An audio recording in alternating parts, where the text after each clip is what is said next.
sometimes it does create like funnier conversations. No, I think so. I at least that's something like, oh, okay, we're getting something out of it. We're funnier at a later time. Who needs a cut water? We have literal delirium and insomnia instead. Exactly. I think that's beautiful. I like how we're able to turn nothing into something. Do you know what I mean? Yes. Mm-hmm. Exactly. But I will say, last time we recorded, right, late as fuck, and the next day was Wicked Wednesday, the drop of the trailer, and I was so tired. It dropped so early, too. So early, and I was like, oh, okay, like, I wasn't expecting that. Okay, whatever. But I was so tired because we finished at like what, 2:40, 2:45. It was 3 o'clock. So, you know, by 3:30, okay, I was whatever. I wake up.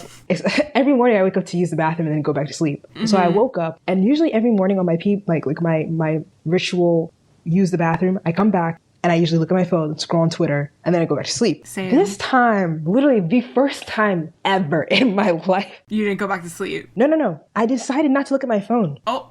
I decided not to look at my phone because I was like, I need to be well rested for when I wake up again. And then the Wicked trailer drops. The Wicked trailer had already dropped by the time I used the bathroom. And I had no idea because I didn't check my phone. The only time I decided to have a healthy mind and not go to my phone. And I fucking missed it. If I was up, I would have saw that it was posted already. I mean, if I had checked my phone, I would have saw that it was posted. But yeah. The opposite happened to me. I checked my phone. I also wake up to go pee, and I checked my phone and it was out, and then I couldn't go back to sleep because I was like too like hyped up, you know? Well, I couldn't go back to sleep because I couldn't go back to sleep because I had a meeting. I only woke up because I had to go to a meeting. And then when I woke up to the meeting and I looked at my phone, and then I woke up again after my pee break, and I saw, oh, you slept through it because you went back to sleep after. I was buzzing for days after that fucking trailer dropped, dude. Yeah. I could not go to sleep after watching that. No way. I was fucking shaking. Like, literally shaking. I'm still shaking. There's still like, you know, like when an earthquake hits and it has like the ripple effect after. The aftershocks. I will be shaking until it comes out, and then like at least a few months after it comes out. Yeah, I'll probably be shaking until March at least. Yeah, at least. Oh my god. But yeah. Well, with that being said, let's get into it.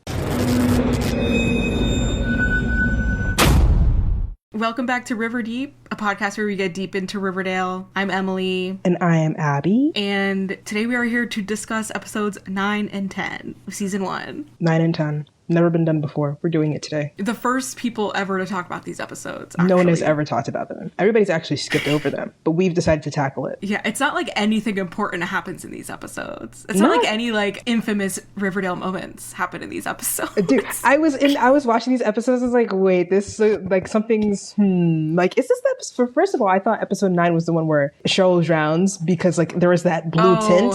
But I was like, no, that's the finale. And then episode 10 opening with that fucking gif of them partying. I was like, oh my god, it's the gif. It's the gif. It's my favorite gif. Oh, and then we have, obviously, Have You Ever Seen Me Without This Stupid Hat? Of course. So a lot of classics coming up, and I think we also had like a lot of good lines in this. The dance battle between Veronica and Cheryl. Oh my god. All of these are Riverdale classics. I actually forgot about that. And they all have I would like to forget about that. Yeah, I think I had to forget about it. Like, I needed to do something about that. I couldn't, like, it was a lot. These episodes were a lot. You know, they were a lot in the sense that... Episode 10 especially was a lot. The crazy thing is that I watched these episodes today and I somehow still can't recall.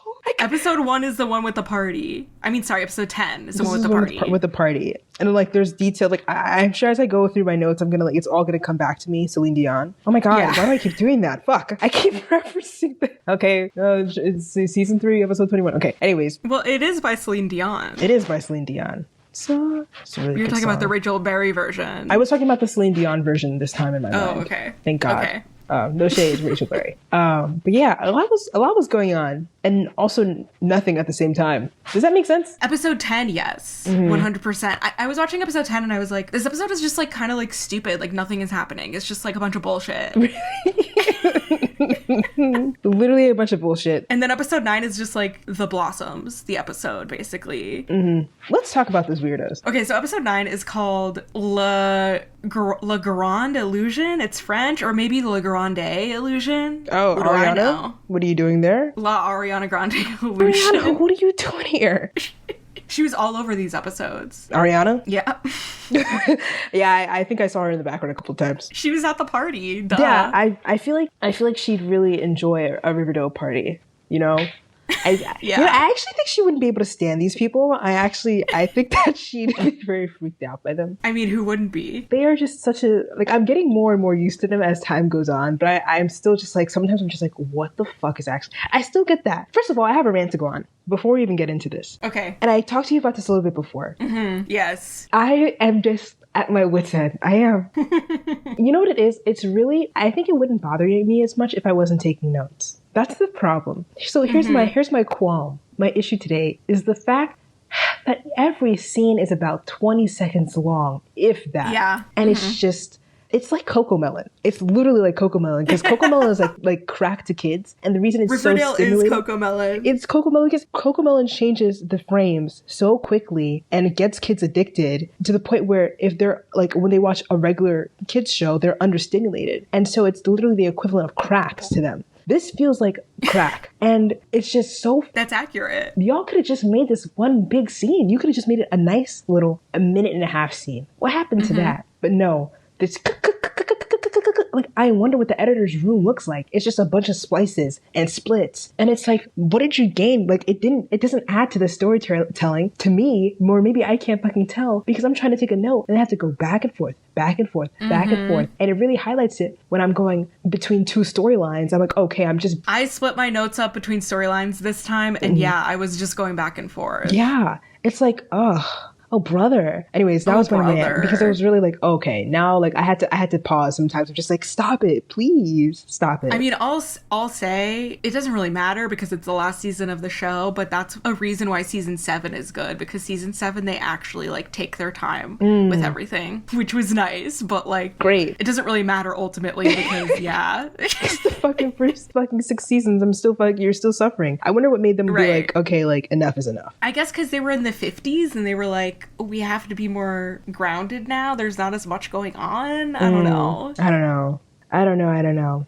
But okay, now I'm ready to go. Okay. Okay. Oh, also, sorry, before we start, I mentioned in our last episode that you asked me who Holden Caulfield was, and I said he was the author of Catcher in the Rye. That was wrong. He's actually the main character in Catcher in the Rye. Okay. So I'm so sorry to any of the literary heads that listened to that and were like, Emily, you're fucking stupid. A few people were mad. I saw a few people. I've seen it. Yeah, I've seen it. In queer media. It's by J.D. Salinger. That's the author. The character is Holden Caulfield. That doesn't make sense then, does it? Because he's like the character in Catcher in the Rye. Is that person a writer? From what I remember, Catcher in the Rye is about kind of just like an outcast guy. I guess. I don't remember. I never read it. It's been a while since I read it. I read it in school, but I don't remember it. Well, he's Holden. Yeah. Okay. Oh, and the other thing was that we were talking about ship names and how all of them suck, and I can't believe I forgot about Swangs. Who the hell I is feel like that? that's the bet. It's Sweet Pea and Fangs, who are Who the serpents. hell is Sweet? Oh. Sweet Pea, you'll probably remember him when he gets introduced. He's like really tall. And he and Fangs and Tony are kind of like best friends. Wait, no, it's sounding familiar. It's ringing a bell, Sweet Pea, as you say it more and more. Yeah.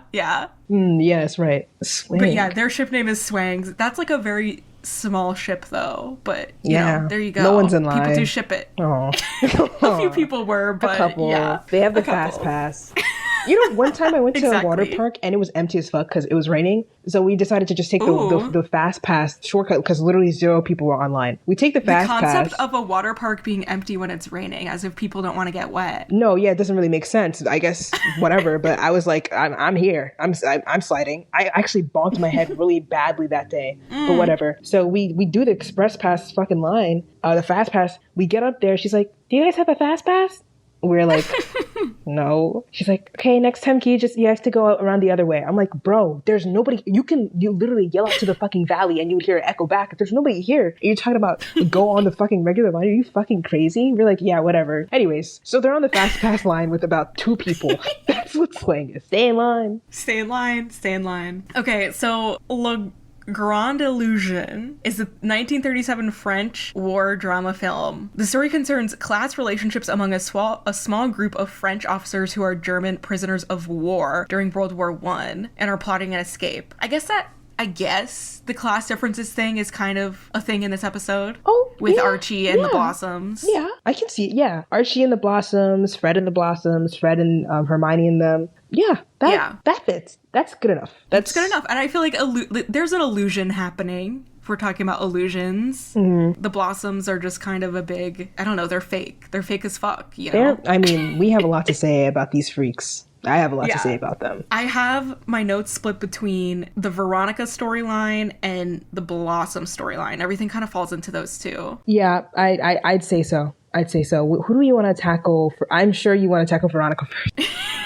Yeah. Well, I noticed, I was like, why does Veronica always have a separate storyline from everyone else? She always has her own thing going on that's so disconnected from everyone else. It's because her dad is Hiram and he's behind. And you know what? I'll say this. I'll be honest. I can admit when I'm wrong, right?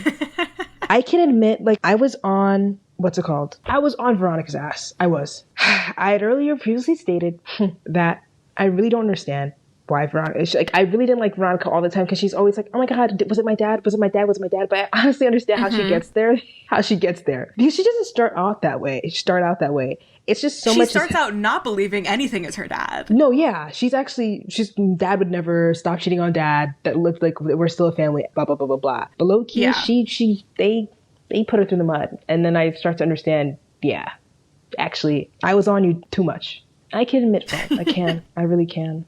Oh. No, but it gets repetitive, though. I understand. It does get repetitive. Like, eventually you're just like, okay, we get it. Like, you're mad at your dad. Let it go. Yeah, I'm over it. It can't, not everything's higher. Just, like, move out or something and get emancipated. I don't know what to tell you. Because you can, okay, I mean, this is whatever later, but you can start, like, a whole liquor factory, but you can't, like, but whatever. Yes. But we can start with Ronnie Poo. Ronniekins. Wait, but how does this episode start in general? It starts with the maple syrup like montage thing. Oh yeah, that's how it starts. Which they act like maple syrup is like a necessity. Like it's like, ooh, like we all use maple syrup in our daily lives and we couldn't live without it. Like, and I'm like, okay, like it's not that serious. I don't remember the last time I had maple syrup. Genuinely, I can't even recall. Okay, yeah. I can recall. I lied. But the point I had waffles a few nights ago, but still. No, yeah, I had pancakes like about maybe a month ago. But like, I was wondering, do we think that their industry stays within Riverdale, or do you think they export as well? They have to export because they're so rich. How could they possibly be that rich if it's just contained to Riverdale? That's what I was thinking. That's what I was like, I was just curious. It also seems very Canadian, like the whole maple syrup thing. I'm like, it does seem. Is this in Canada? And that's why that's why they give Vermont sometimes, because isn't Vermont like right next to fucking Canada or something like that? Probably. I think it is. That's right. Geography. I mean, they shot the show in Canada. I feel like this episode's a good time to mention that because it was so snowy. Wait, I think I remember this because I remember those YouTube videos of Mads and Vanessa and then talking about Canada. So yes, this makes sense. Yeah, a lot of the CW shows shot in Vancouver. So I don't know if you saw, but apparently Trump is trying to put tariffs on film and like the film industry. Yes, I did see that. So I'm like, does that include Canada? Well, fuck yeah, Canada's I don't know if you know, but the Canadians hate us right now. Rightfully so. Well, yeah, I don't blame them. So it's like, are people not allowed to shoot in Canada? How does that work? So many things shoot in Canada. That is like a very popular place to shoot things. And bringing the film industry back. That's crazy. The film industry's been lost. I was bringing it back. Make America. Whatever. I'm like, it hasn't been lost. It's probably like good movies are coming out. Great movies are coming out. Like, please, like, what the fuck? We don't have a desert. We don't, you know what I'm saying? Like, what the fuck are people supposed to do? Whatever. So the soap. I mean, the maple syrup. The soap. Yeah, this is like the episode where we're like really getting into the nitty gritty of the maple syrup business. Mm-hmm. But Veronica's not really involved in that. No, she's not. Okay. Even though she is eating maple syrup. Yeah, but I think she thinks it's kind of mid. She's probably like, yeah. When I used to go to, what's that big Anne? I'm asking you, like, Beth's in New York or something. It's like I would not know. It's like this really like bougie breakfast place in New York. Mary's, like Sarah Beth's, maybe? Did you just Google bougie breakfast place in New York? Yes, Sarah Beth's. Sarah Beth? That's what it's called, yeah. I've never heard of it. Yeah. Oh, okay. Yeah, it's mad expensive. I'm pretty sure. Who's Sarah Beth? As if I know. I went once and I got a smoothie. The smoothie was basically, I don't want to talk about it. We don't have to talk about it. But it's mad expensive for no reason. And she'd probably be like, when I used to go to Sarah Beth's, they used to let us, they had a maple tree in the back and we used to tap it ourselves and pour it nicely. Would be like Tara Beth's in Riverdale. No, literally. Or Rara Beth's to make it Riverdale or River Beth's, some bullshit like that. Anyways.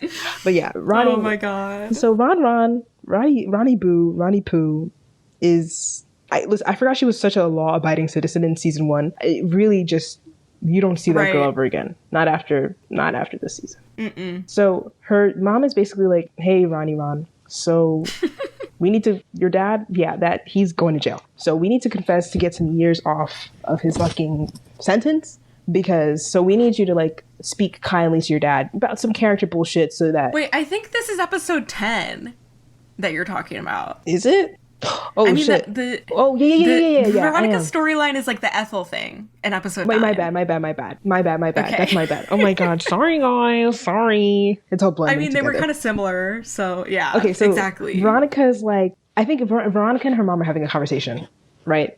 Mm-hmm. And then her mom is just like telling her all the tea about what's going on and why life fucking sucks. And I was like, why are you confiding in your teenage daughter about this? Why are we confiding? This is the thing. Everybody tells everybody everything. And it's like Ethel telling Veronica her whole family tea, her business. I'm like, oh, right. What is going on? Like, she's telling her, yeah. And it's like, when they get to that dinner scene and they're having dinner and then they're like, oh, Ethel, is this making you happier? And Ethel's like, nothing can make me happier. You know what will make me happier? If my dad wasn't in fucking debt. And I'm like, damn, nigga, like you couldn't even.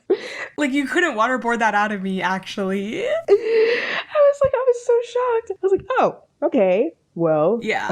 So Hermione's telling Veronica, like, Hiram knows about Fred. Hiram knows that we've been locking lips. And what else did she tell her? I mean, basically that, because everything else Veronica kind of already knows. Right? Yeah. Because she's now involved with the business stuff because she forged her signature on the document. Right. But I was like, Veronica does not need to know about your relationship with Fred. I guess she was already involved, but whatever. Even like with Archie, like knowing about Fred and Hermione and stuff, it's like so odd to me. Yeah. It's really weird. And Veronica, at least like she saw them kissing, so it's like, okay, I understand her having questions, but like But they're very like open with it. I think another thing, just to get the Hermione shit out the way, because Veronica's like, Mom, you have to tell Fred basically what's going on with like that. You have to tell Fred that you guys are the anonymous buyers, you know what I'm saying?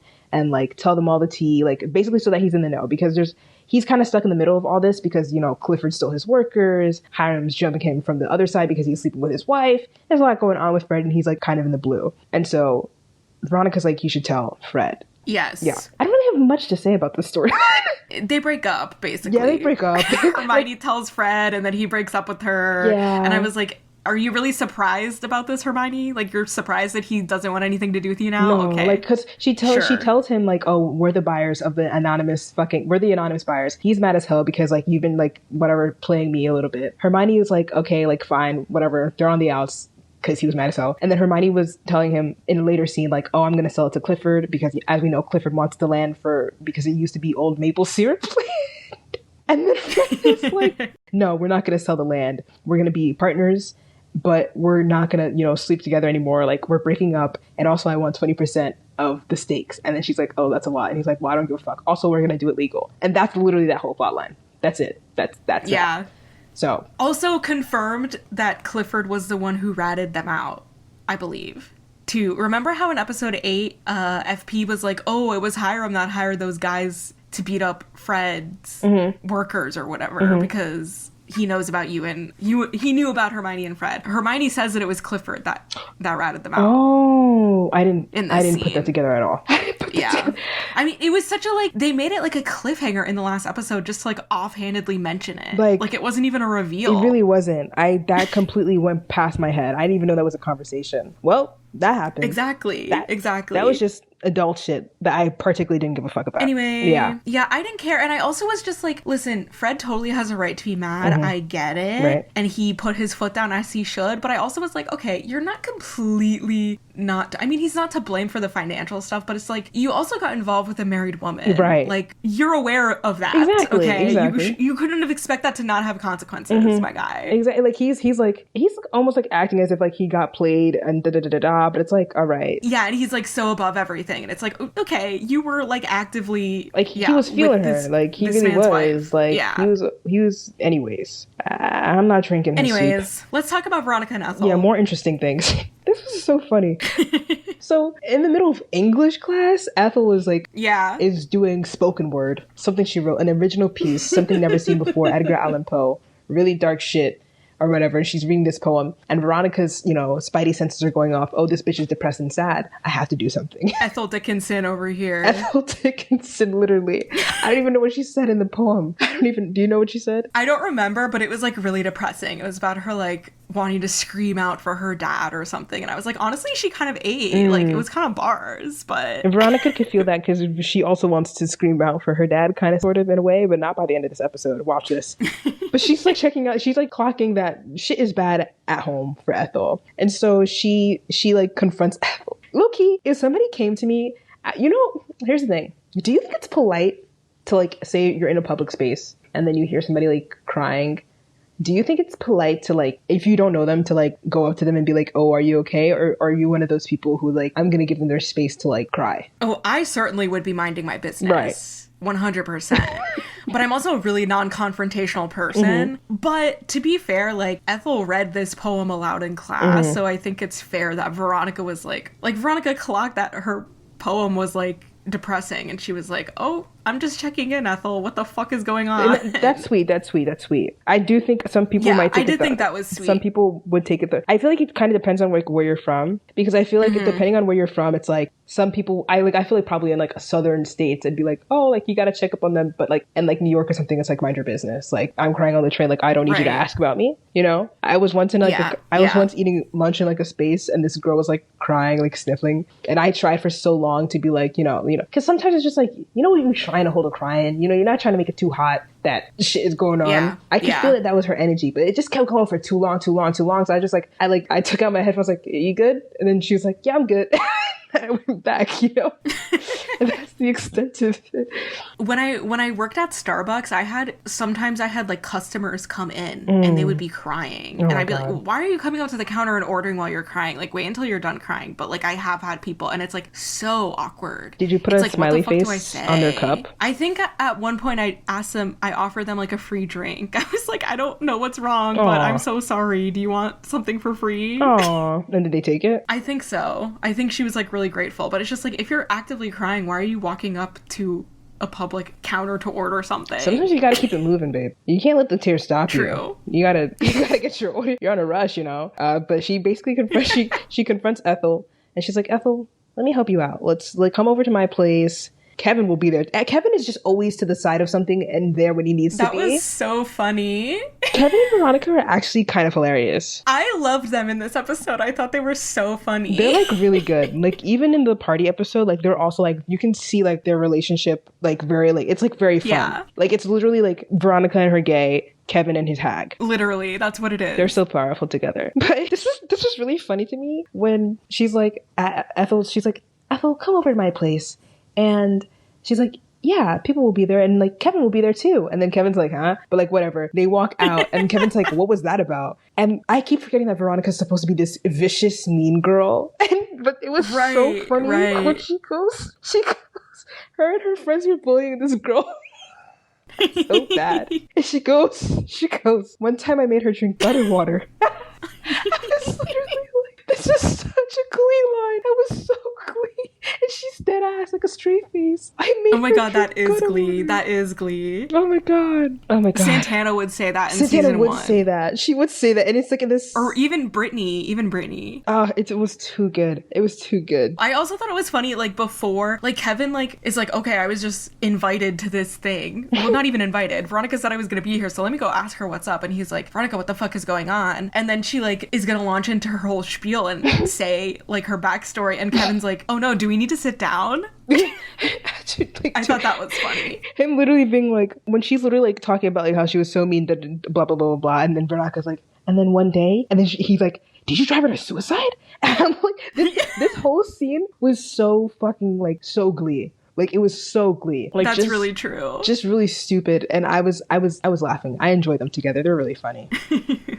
Yeah, it was really funny. But Veronica's trying to cleanse her sins from the past by being nice to this new girl that she doesn't know who seems kind of lame. Yeah, at first I was like, oh, that's like nice of her to like ask if Ethel's okay. Like, okay, compassion. But then I was like, oh, she's just trying to make herself feel better. Like low key. And also this has no correlation. Like, what does Ethel have to do with this girl that you she feels bad about bullying this girl back in New York. And she's like, okay, so I'm gonna go to Ethel and like try to make her like be her friend. She's like a nerd. She's like trying to build up her good karma. Like, and you know, another thing. Okay. This actress is always suffering. In whatever show she's in, she's always suffering. Doesn't matter what her storyline is. It's like she can never catch a break. This actress. I don't know her name. Do you know her name?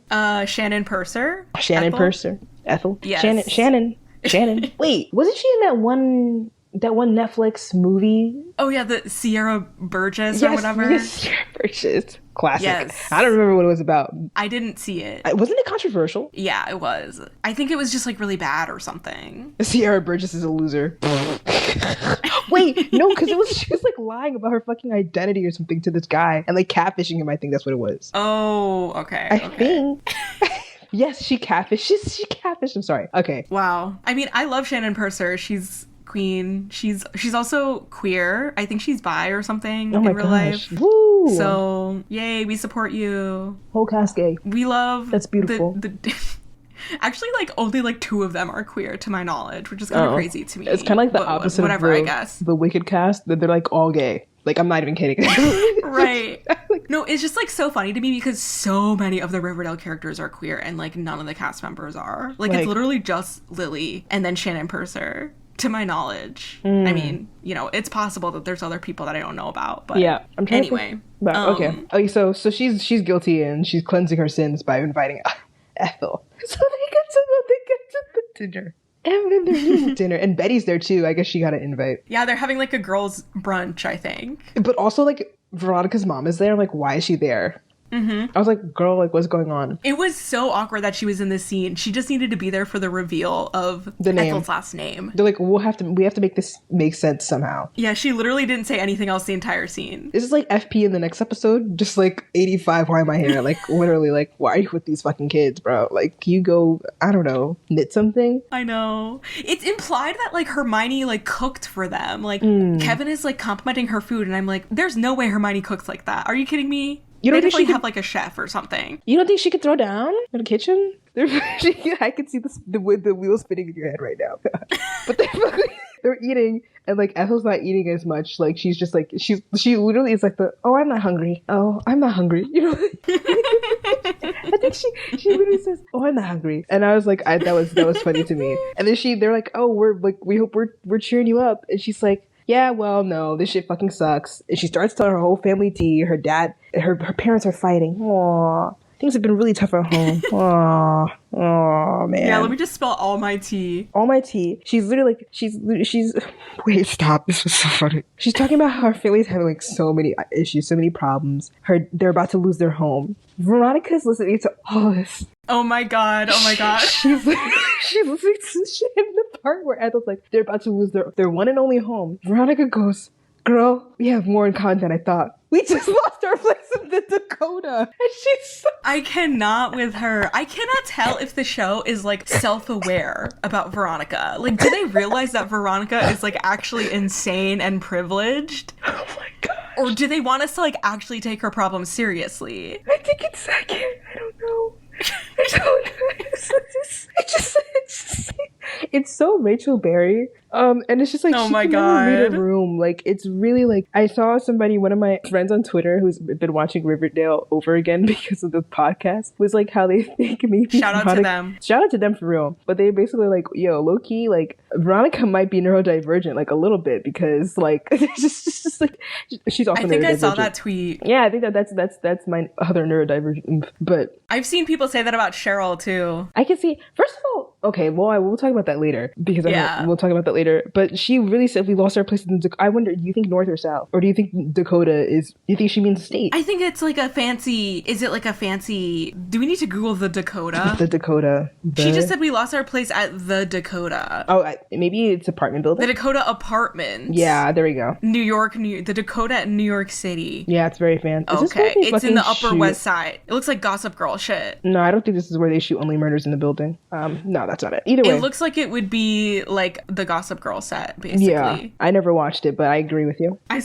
only saw a few episodes, but we just lost our place in the Dakota. And she's like nodding sympathetically. And the thing is, this is why it confuses me. Riverdale confuses me because it's like, it's not like anybody looks at Veronica oddly when she says these things, which makes it believe like. I know. So it's like, is it satire or not? You know, because usually when like these comments are said in like Glee or something, somebody will have like a look that's like, oh, what the hell? Right. I mean, even with Cheryl, when she says insane stuff, everybody's just kind of like looking around, like they don't they're just like, okay, this weirdo, you know? I mean, but yeah, people don't do it with Veronica. Yeah, they don't, which is just strange. They really are the comedic relief in this fucking in this show. No, like, they are for sure. I didn't realize that they were, but like in this new era that I'm in my life, I can identify that they are absolutely the comedians here, and Kevin. Yeah. But she says they lost their place in the Dakota, and Ethel's going on about her family issues, how they lost the house, and I made a note. I was like, somehow this is Hiram's fault. I'm sure this is Hiram's fault somehow.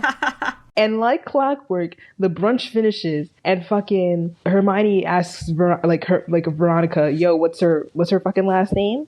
And then what's her last name? No. What's Muggs? What's Muggs? Like, what's Ethel's last name? And then like it's like, oh, it's Muggs. And then Hermione's like, oh, her dad's name is Manford Muggs. Mumford and Sons, like these odd ass fucking names, like so strange. I know. So she's like, oh no, like you can't be friends with this girl Ethel, because her family is testifying against Hiram. Everybody's testifying against Hiram. Everybody. The whole town. I'm like, at this point, what's like, everybody has a bone to pick with Hiram. How is this? I mean, he's not a good guy.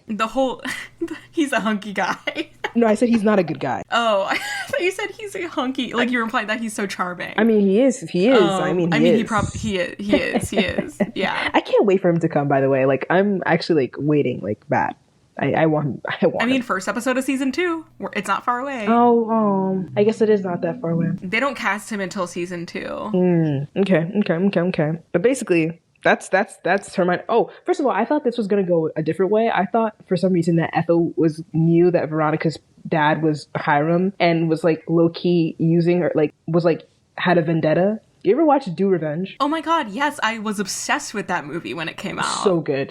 But you know how that girl the whole time was plotting and pretended not to like whatever know the whole shit, and like she had a bone to pick. Maya Hawke's character? Yes, Maya Hawke's character. Yeah. That's what I thought was gonna happen. Yeah. I thought Ethel was playing Veronica's ass, but no, she was dead ass genuine. I feel like that would have been more interesting. Yeah, it would have been more interesting. I feel like she should have gotten an Oscar for that role. Camila Mendes. No, I was just gonna say that her performance in that movie is so fucking good, dude. So good. Shocked. I'm shocked. Like, yeah.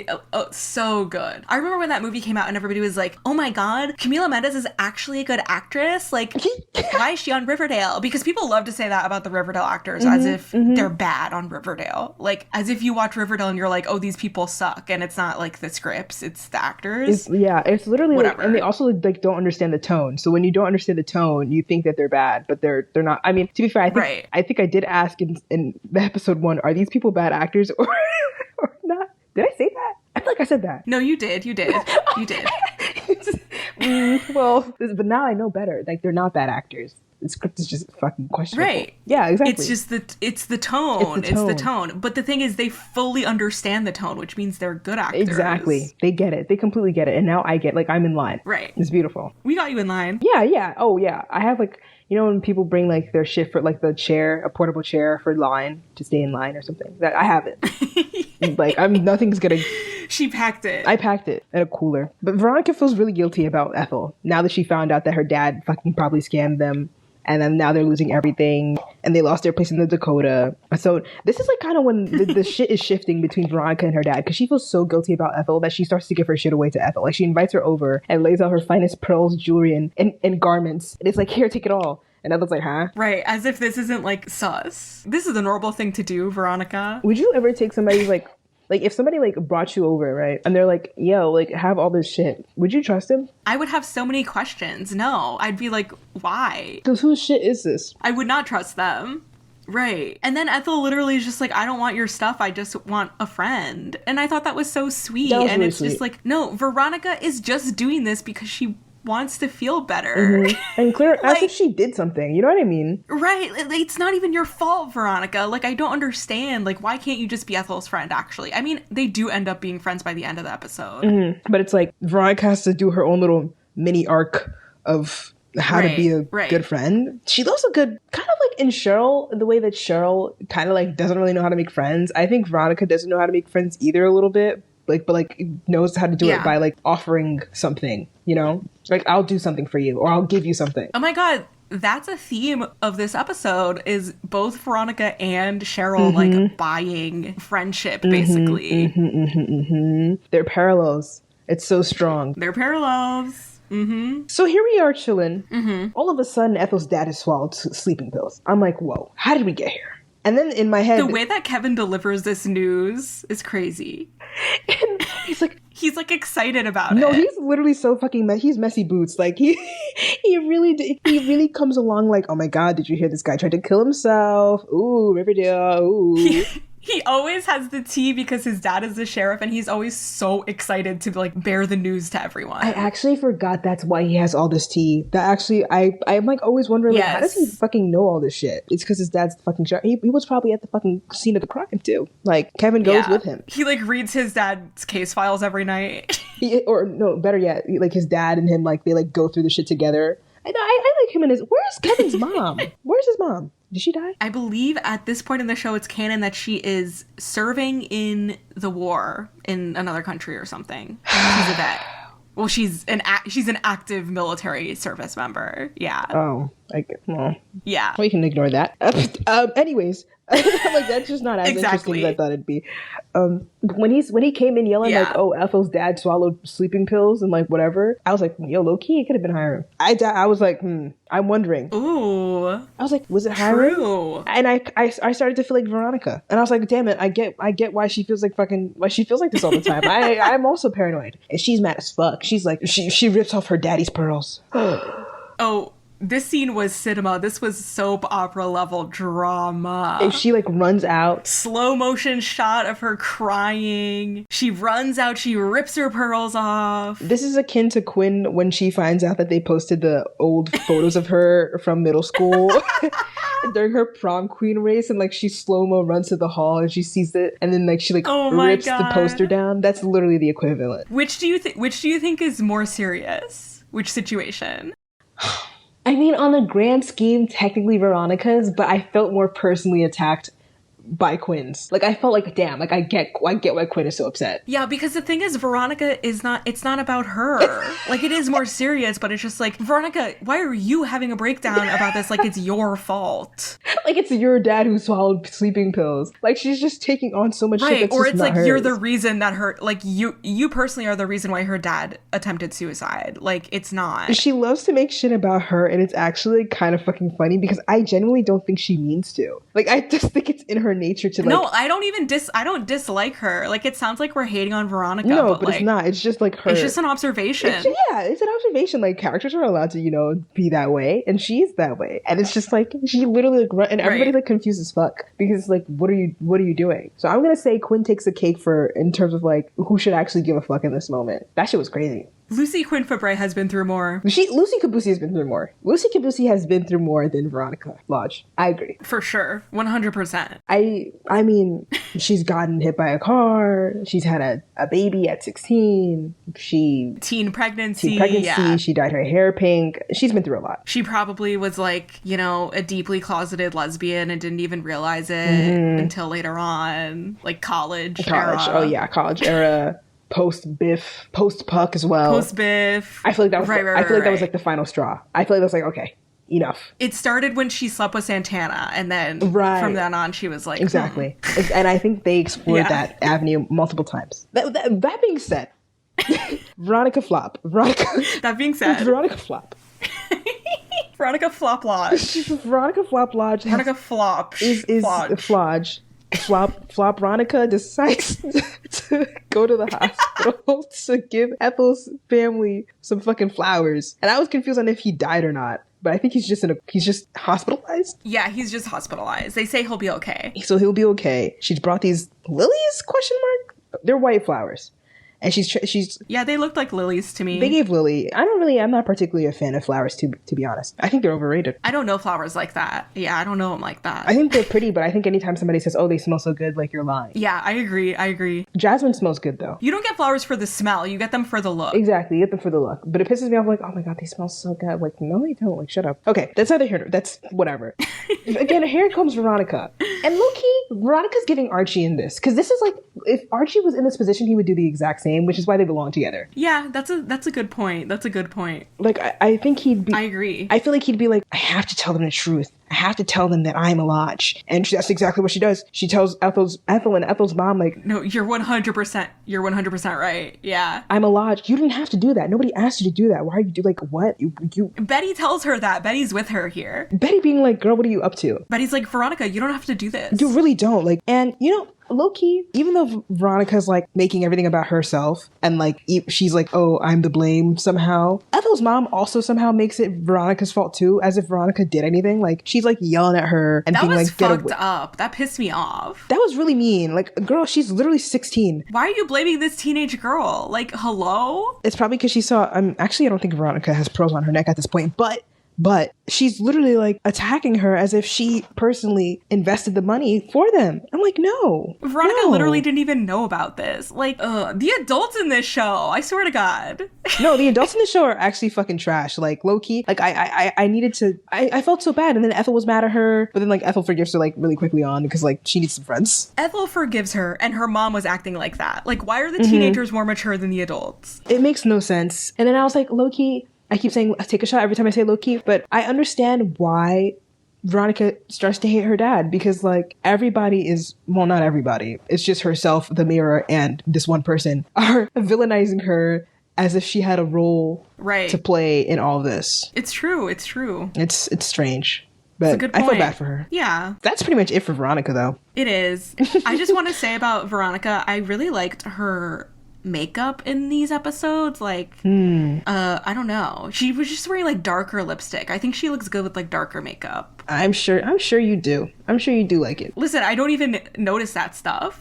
Right. Usually. So the fact that I noticed it, I don't know. It was good. I liked her makeup. Yeah. She has really good eyebrows. She does have really good eyebrows. I love her eyebrows. I have not commented on that. I need to. She has like literal perfect eyebrows. They're good. Yeah. They've got a nice arch to them. Yeah. That I think is very pretty. Mm-hmm. She has that eyebrow threading on lock. Like she's must go every day or something. I feel like, now what are your thoughts on, she has like really good eyebrow texture. Like, I want her eyebrow, like, follicles. Yeah, she has like a natural arch. I'd pay for those. I want an implant. Or to tattoo them. No, but I would tattoo my eyebrows. But I'm scared that the eyebrow trend will change and then I will have a tattooed eyebrow. Right, that's why you shouldn't do it. That's exactly why I'm not doing it. I'm just like, fuck, I'll just look this way then. Fuck me. Like, anyway. That's it for her. She looks good. I loved this scene with her pulling her pearls off. I thought it was like so fun. It was so dramatic. That ate. It did. I was like, okay, Ronnie. That's her detaching herself from her dad. Too bad she gets the pearls right back. She gets the pearls right back next episode. And she puts that shit back on. She does put it on? I thought it ended with her just like looking at them. I know, but doesn't she end up with like, doesn't she have pearls on in later episodes? Like, I feel like I always see her with a good pearl. Yeah, she does. Does the same pearl? She does, but I think it like takes her a minute. I think she has to process it or something. It's the attention to detail. My bad. Now on to Cheryl. Let's talk about the Blossoms. Cheryl and Archie. Mm-hmm. Before we talk about the Blossoms, I think to give some, we should probably, because there's like the Alice, Polly, Pocket, Betty of it all. It kind of intertwines. I have them all, intertwined. I mean, they're all kind of involved in this. Yeah, every other character is involved in this storyline, basically. And something else is that, like, I like Alice's outfits. I think they're so cute. Oh, I didn't notice. I noticed the sweater she was wearing in one scene. I've been liking her outfit since episode 1. She's annoying as hell. I mean, she's more tolerable now. Like she's getting to a tolerable place, and I know it's gonna soon evaporate once season 2 comes. They just need her to be more complex. They need her to just be more, what's the word? Not swallowable, digestible. There we go. Yes. We need to be able to digest her character. Yeah. Because it was a lot. Like, this is the same woman who smudged Betty's makeup. Do you remember? Right. Like, I remember. And she literally outed Archie and Grundy's relationship, not because he was a victim, but because Archie was a bad boy for doing that. Right. Like, what's going on? Right. But she's controlling it. She's controlling it. She's got her own stuff going on. Mm-hmm. And so, yeah. So it's that time of year, I guess. I just have a note that says, girl, it's cold. Wait. When did that happen? I mean, it's snowing throughout, like, this whole episode. Oh, yes. It is snowing. Is it me, or is there only a blue weird tint when the redheads are on the scene? What's up with that? Like, I feel like the rest of the show doesn't have as bluish. I mean, maybe it's to show that, it's cold outside. But I did like notice the red contrasted against the snow was, like, very bright. Very bright. Very bright. They're it's giving a lot vampires. Of reds. It's giving vampire. And, I mean, do you think they accepted every single casting call, like, for the redheaded community from... That's what I said. I was like, they got every redhead background actor in Vancouver. and their family members, too. There weren't enough. Yeah. Not enough actors. They had everybody in that hoe. So basically, the whole Blossom family, like extended family, are in town because they want the claim over the maple business because Jason was the heir and obviously now he's dead and nobody wants Cheryl to be in charge of it because, she's an abomination. Woman, hysterical, whatever you want to list, she falls under it. It was actually crazy the way they were talking about Cheryl this episode. I actually was like, I was like, wow, the misogyny is rampant. They might as well fucking lock her up and give her a lobotomy with how they're talking about her. No, literally, like, it's misogynying. And I was like, they were speaking about her as if she's I can't even describe, it doesn't even make sense how they were talking about her. They said she acts erratically. And then her aunt and uncle were talking about how she was like fake crying at her brother's funeral. Like, what the fuck are you talking about? It's actually, for these vultures, they're giving redheads a bad PR. Because why are y'all, like, Archie's the only one who's really, really saving it all. And he's not even a real redhead, which is the problem. That's the big problem. We need to talk about this. That Archie's not a real redhead? The reputation. About the redhead reputation. Yes. Yeah, that's not nice. It's not cool. I'm not with it. No, I won't. I mean, I can't stop anything. The show's already finished. But what's up with that? So they're basically here like they're trying to steal this right under Clifford and what's the wife's name? Penelope. Clifford and Penelope's hands because Cheryl's inept, and by inept she's just a woman who mourned her brother once. Like, damn. And those family members, I don't even remember them being there. I think I would have remembered that many redheads in a room. Thank you very much. So but whatever. So it's the maple tap of the year, the first maple tap of the year, and Jason used to do it, but now stupid Cheryl has to do it instead. Boo. But yeah, she doesn't know how to fucking hit a tree once. Have you ever against a tree. A maple tree? You're from Florida. You have never done that. Never mind. No, I have not. I don't even know why I asked such a stupid, dumb question. Sorry. Have you? No, of course not. I have on good authority that maple season is actually spring, and they're doing this in winter. So there you go. There's your inaccuracy. What's your good authority? I feel like it wasn't very accurate. Who's my authority? Someone on Twitter. Okay. Well, so one of our followers on Twitter was like, this always pissed me off when I watched it because they would not be doing that in the winter. No, actually, they're real. They're real for pointing out the inconsistencies. But it kind of is cunty that they're doing it in the wintertime. Yeah, I really liked the aesthetic. The aesthetic was there. It was a little creepy. You see what they're doing to redhead. You see? But it's true. The aesthetic was there. So all their family is coming into town, and Cheryl is scrambling because she needs a redhead by her side? ?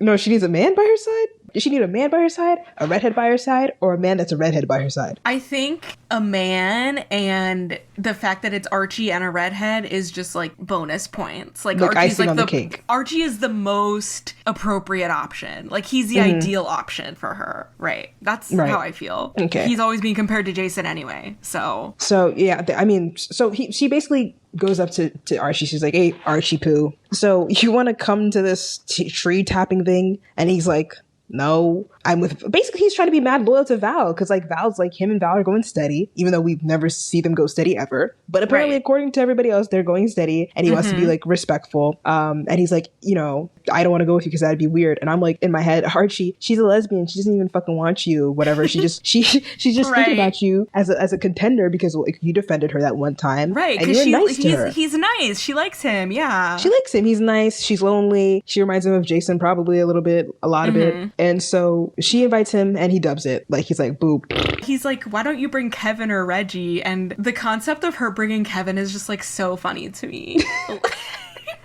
I think he would actually enjoy it. Like, I think he'd be a good person to invite. He would 100%. He'd be having so much fun. But he'd I'm just be having like, a key. But like Cheryl's family would be seething with hate. They'd be like, why did you bring this gay boy here? Like, what is going on? Like, ew, yuck. And you know what? I'd even say this. I think if Cheryl asked him to come, right, he would go as far as to like dye his hair for her. Like to dye it red just for the weekend. Yeah, temporary dye, yeah. a little like on some Ariana Grande, Cat Valentine, like, and like it'd be like a dye job that's just so unbelievably like, oh, that's, you know, they know it's off. But they like ask him like about his hair routine, but they can make it feel it's just off. But they can't quite put their finger on it, but they know. And everybody's looking at him just like a little weird. But yeah, I think Kevin would have been the perfect person. Chevin. Aw. Yeah, we need more. Come on. I'm a fan of Chevin. I am. You've heard it before. Me too. Yeah, so then Penelope just like fucking shows up at school, which was so crazy. Strange. It was literally a jump scare, actually. So strange. I was like, why do they just let was your school like this? Would they just let anybody in? No, you have to sign in. Sign in, write your name, have a reason. Like it was to the point where people can even drop off lunch. Like parents can even drop off lunch. But you have these parents coming in and like just roaming the halls of school like it's no big deal. Roaming the halls of school and like bribing kids to come to their tree tapping. Like what? She goes up to him. He's literally like, pressed against the locker. I mean, I could be making that up, but I feel like I remember him being like, he was getting a drink from the water fountain. Oh, even weirder, you know? Like he's nice. His guard is low. He's at school. He turns around. Boom. Cheryl's mom, Penelope. You wouldn't be scared? No, terrified. It was like, literally a jump scare. And she's basically like, listen, come with Cheryl and we'll get you into this cool music school because our great grandpappy is somehow still alive and on the board of this music school. I think it was like a great uncle or something, but yeah, it doesn't matter. Yeah. And he's like, I don't know. And she basically is like, listen, you remind me of my sweet Jason, blah, blah, blah, blah, blah. But he hears music school and, you know, he needs to network. So he's like, you know what? Fuck yeah. This sounds like I'll escort Cheryl. Even though, like, do you think Archie was wrong for accepting after she offered the music school? I mean, yes, but also, like, he doesn't really have a choice. Like, the Blossom, there's a scene later on where Cheryl says we won't take no for an answer, and it's like, yeah, like, the Blossoms were not gonna let him say no. Like, he really didn't have a choice. He really didn't. And I also feel like he wasn't that wrong. Like, low-key, like, if I'm going to this, I might as well get something out of it from this rich family. Yeah, if I'm being forced into this, my dad. Yeah.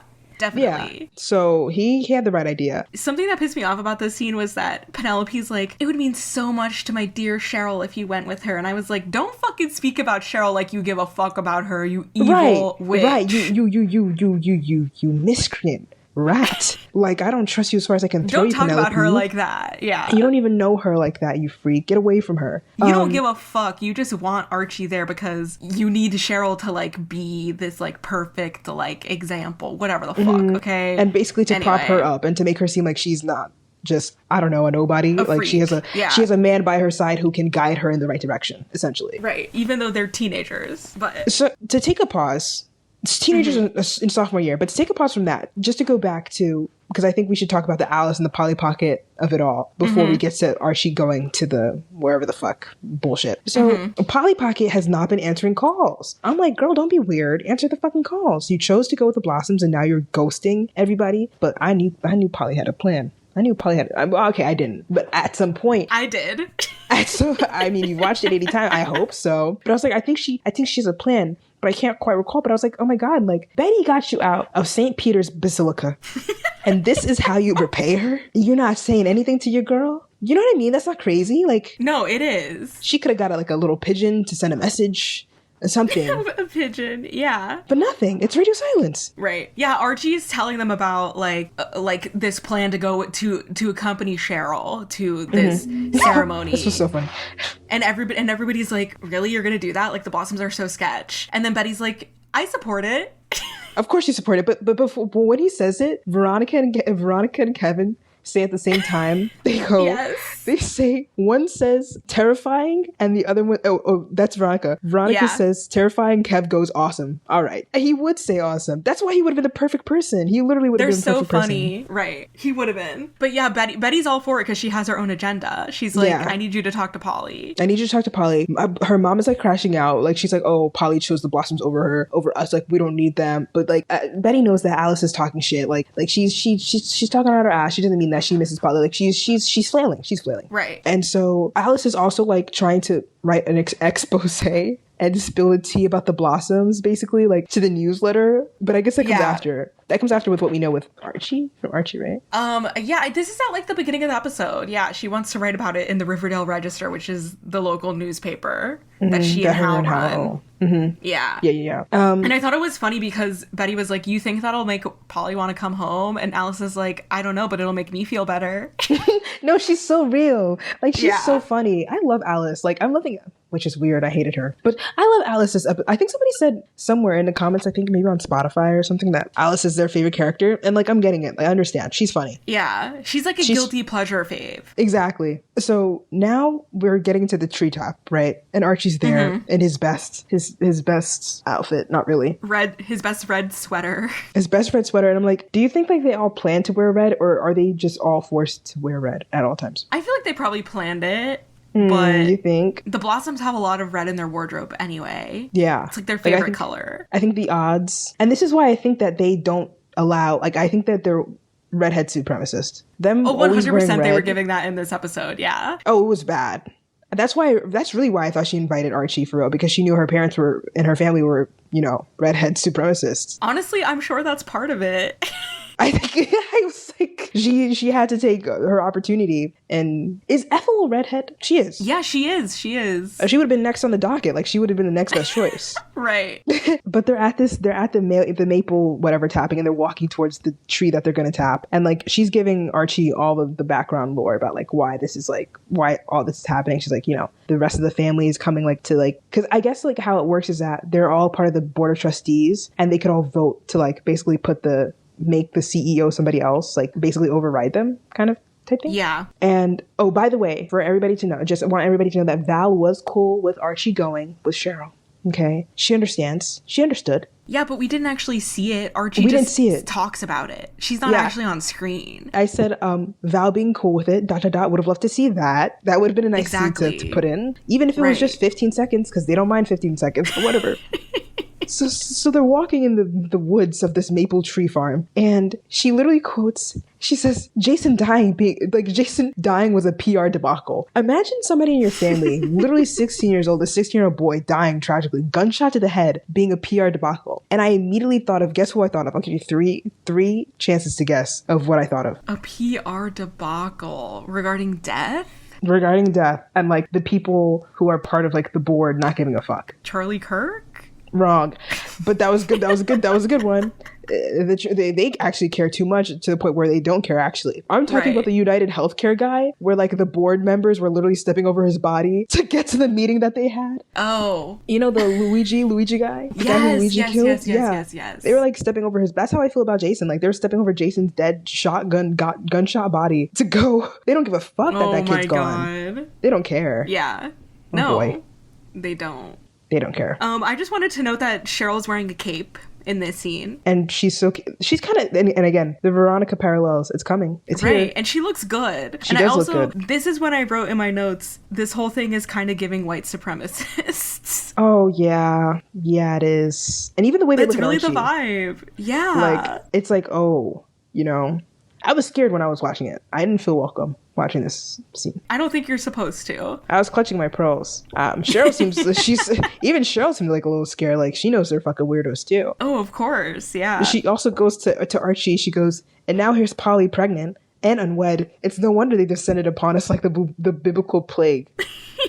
So many good lines. So many good lines. Oh my god, every line that I have written down for this episode is a Cheryl line. Like, it's so good. It's like Cheryl, and she says something even crazier later on. I'm just like, okay, we're very much in the height of like Cheryl, like be quote unquote straight, like just making out with random people that doesn't make sense. That it's so gay that like everything that she's doing is just fucking gay. Yes, I will be going on a rant about that later on. The gay moments, it's every time she's on the fucking screen, these 2 episodes. These are somehow the gayest episodes for Cheryl yet, and she is like with men. She's kissing men in both episodes, and yet it's the gayest she's ever been. It doesn't feel real. It's just like, it's just a show. Right, it's so fake. It's very fake. And don't worry, Cheryl, we'll get you to Tony's arms very soon.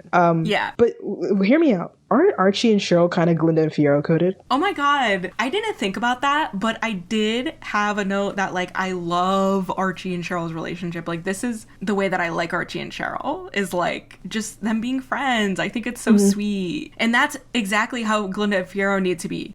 This reminded me, like, I think, and I don't remember how the finale goes, but I feel like he was like the only one who was like trying to be like, oh, we need to check on Cheryl. And I feel like this also, like, this comes from this build up from this episode. I mean, I think for sure, like they're cute, and like when her family's like, well, she taps it, she does the job, and he's like, and he's hyping her up. That's when I said like the Glenda Fiyero thingy, because like he's like, she's gonna go tap the tree, and then like he's like, you can do this, and then she does it because it's not hard. And so yeah, they're walking out of it, they're walking away, and like everybody's like walking back to the house or whatever. She didn't flop, thank God. And they overhear the family members talking shit about Cheryl, how she's like a loose cannon and a weirdo. And Archie stands up like the man he is. Yup. I was like, tell them, Archie. So this is the first appearance of Aunt Cricket and Uncle Bedford, who are like recurring characters. Like Aunt Cricket is in the show in like season 5 from what I remember.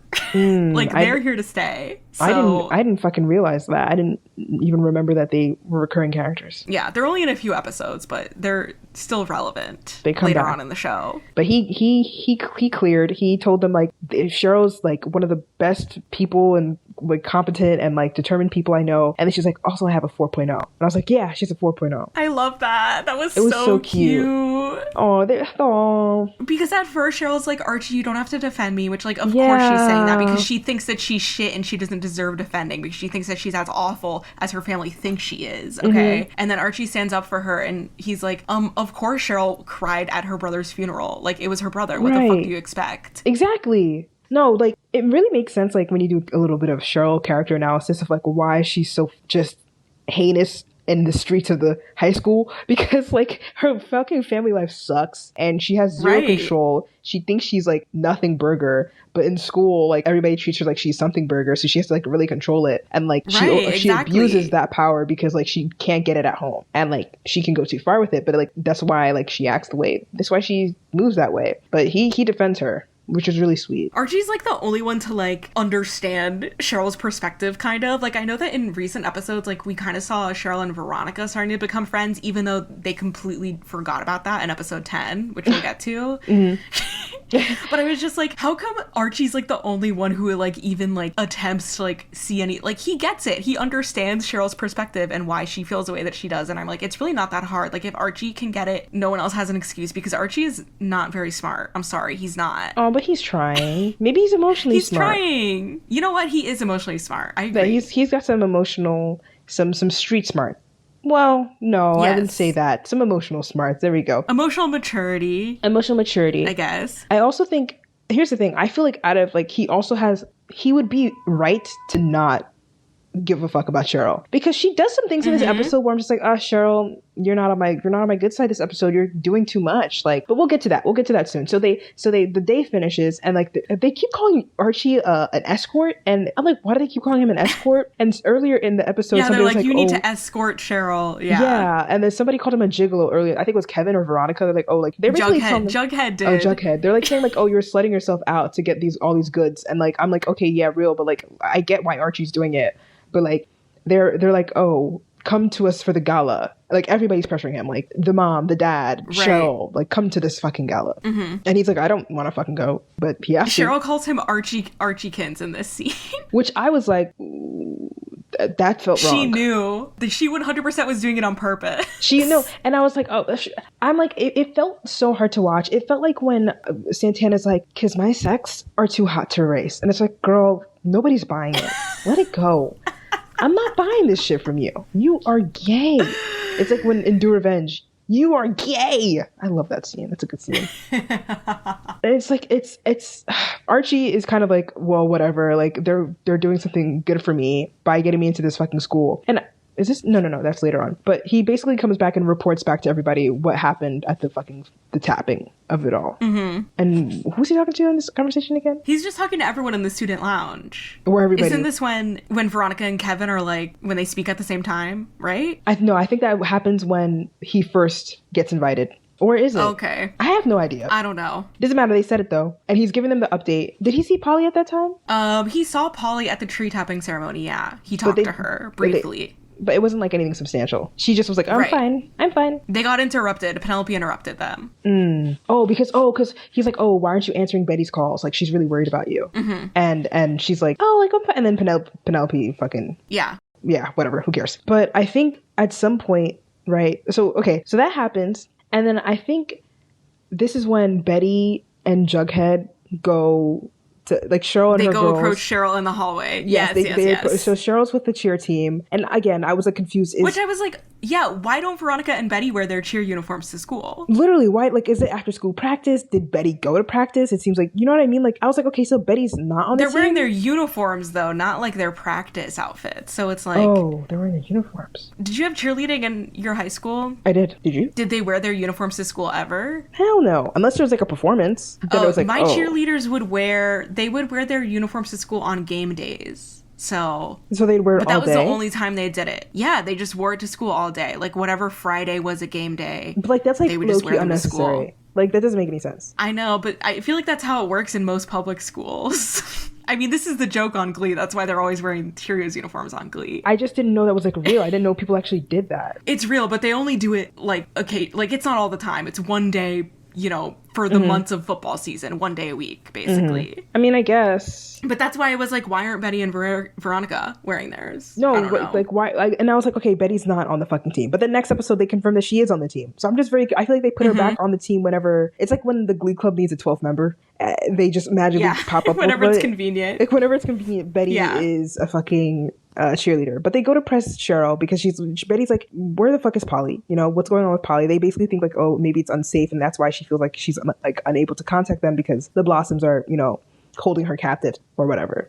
And Cheryl was just like, well, you know, she's fucking fine. She got checked out by the doctor and she's having twins. The old Nana was fucking right with her what blood? With her gypsy blood? Is that what it was? Yes. And so Betty's like, can you just like tell Polly like to like basically get in contact with me, like give her a message. And then Cheryl's like, no, I'm not gonna give her a message. And then like Jughead's like, yo, that's really fucked up. And then she goes, that was a joke, you hobo.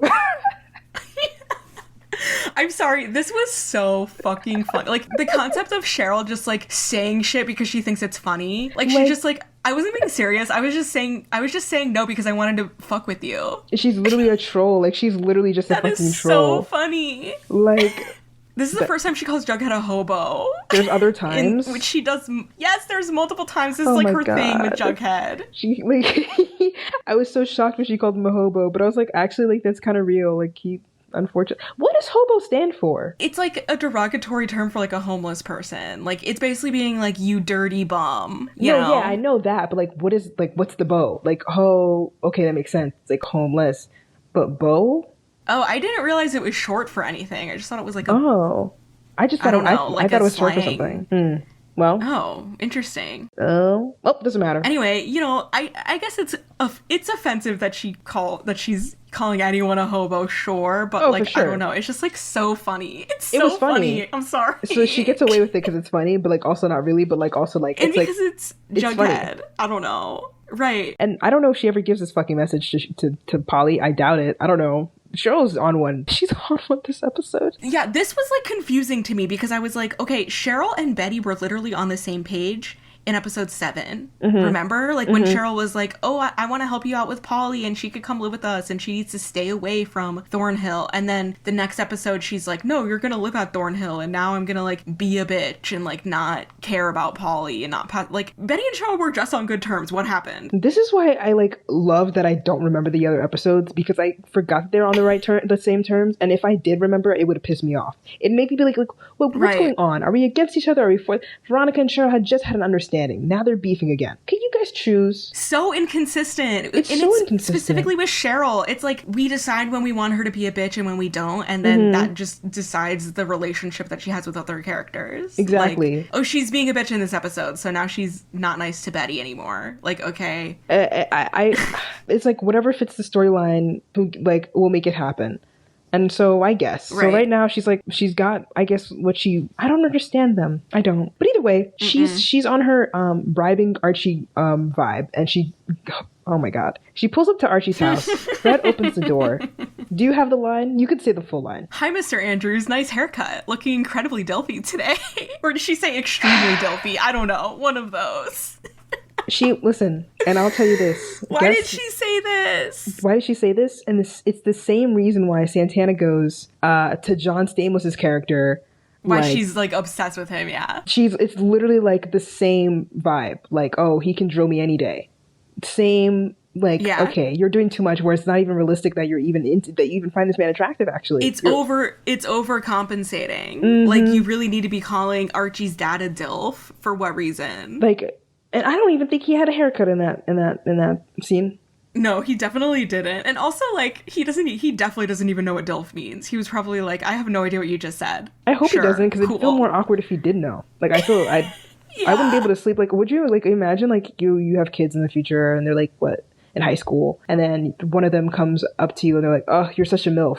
You wouldn't want to die? No, I would want to die. Seriously. I want to die. That's why I'm saying, like, yeah.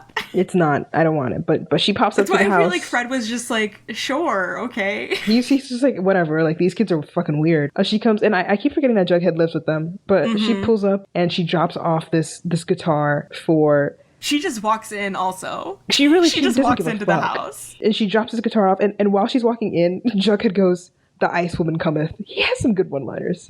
He really does. Jughead and Cheryl's relationship is interesting because I don't think they've ever had a genuine conversation ever. No, they literally have. I actually don't. Honestly, I could probably count the times that they've talked to each other in the show on one hand. Yeah. In the entire show. They're just not a duo that interacts, are they? No, they're not. They just like kind of like say, she just like says snarky things to him every now and then. And like he like kind of retaliates a little bit, which I kind of like. Because she did just call him a hobo. So actually he deserved to call her an ice woman. But she she drops off this fucking guitar as like a gift.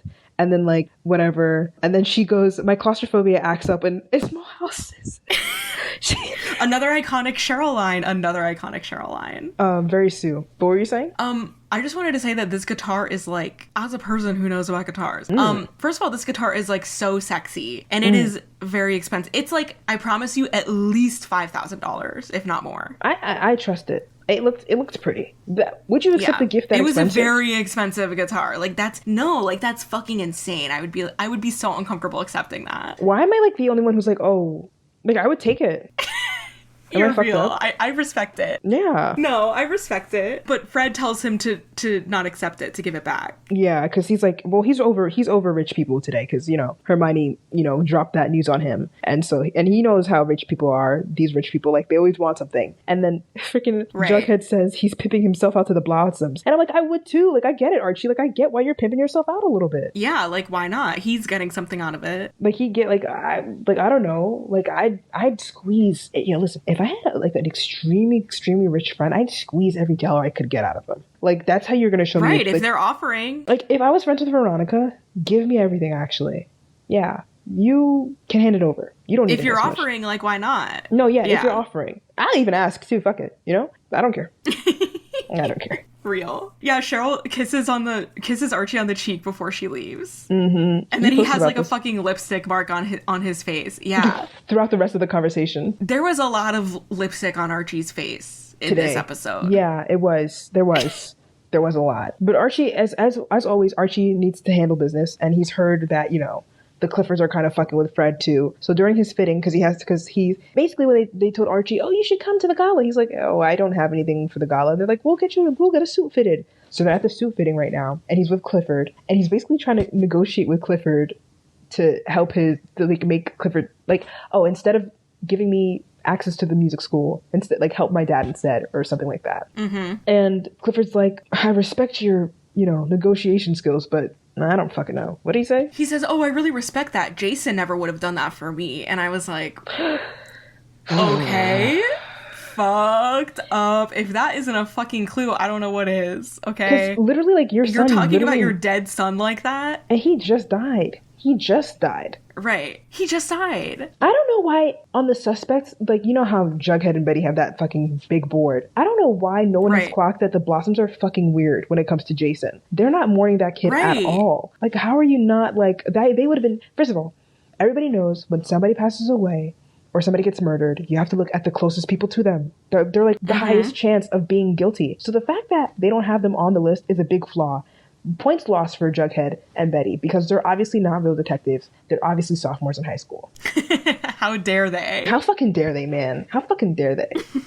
Yeah, and then he's just like, oh, I respect that. I will help your dad out if that's what you want. He actually, like, agrees. And does he? Yeah, he does. Oh, no, he doesn't end up doing it because Archie, opts out and leaves or whatever. But so I think at this point, listen. This is when, we get this scene between Betty and Jughead where she's freaking out about her parents because of that scene that happened the night before when they went to the register. Oh my God. So they go to Hal. Hal's bitch ass, I guess he's been sleeping at the register at the newspaper place where they do the newspapers and write shit. And Betty and her mom are there pressing Hal, basically be like, we have to release a story about the fucking Blossoms being weirdos. And like how they have the snakes in their camp who are their own family. And Hal and Alice just get into it and they're fighting. And like, she's like, well, whatever, I'm going to post this. And he's like, no, you're not. And she's mad as fuck because, again, he's the reason why they lost Polly, so she thinks. And he's like, no, you're not posting this. And then she's like, well, too bad I don't need your fucking permission anyways. She goes to fucking put the password in. Guess who's logged the fuck out? Guess who's changed the password?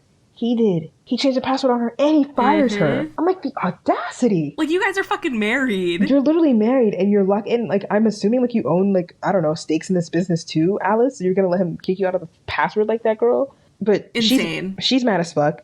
She's like, wow, you're a fucking dirty, dirty dog, Hal. And then she leaves, right? But she doesn't leave. She like exits the fucking, the building. And she's standing outside. She picks up a fucking brick and throws it at the glass wall of the newspaper place that they own. And she's like, I want my daughter back. That was impactful. Alice is killing it these episodes. I did not realize that this happened so early on. I was like, this is season 1. This is an iconic Alice moment. It was really good. Yeah. I really felt for her, like, because the thing was, like, Betty was talking about how Alice is like putting on a front for like pretending not to care, but like she knows that she really does care and like it's killing her inside. And this was like the break in that moment. Yeah, definitely. She broke. That actress is just like she turned it up 10 fucking notches for these episodes. Yeah, yeah, and she's also like really pretty, which, I mean, it doesn't really have to do with anything, but it makes things fun. She's looking very milfy in this episode. She is. Like, let's talk to Cheryl. Why don't you talk about that instead? Fuck Fred. Like, let's talk about Alice.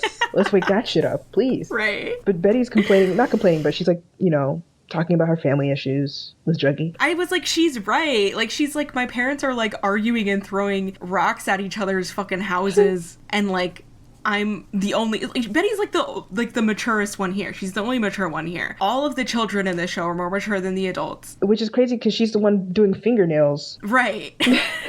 And then Jughead is like, you're the only one holding this family together. Like, you're stronger than all of them. And I was like, that's nice, but isn't that also like a lot of pressure? It is. It's a parentification of Betty. Right. But you know the thing is that Jughead has always like been the parent in his family, so he probably doesn't even see anything wrong with Betty, with like saying that to Betty. Because he's like, that's like normal to him almost, Oh, wow, that's a good character now. It's like, oh, I kind of ate that. Whoa. Wow. Look at that. I know, you're eating. I can read at a 7th grade level. Thank you.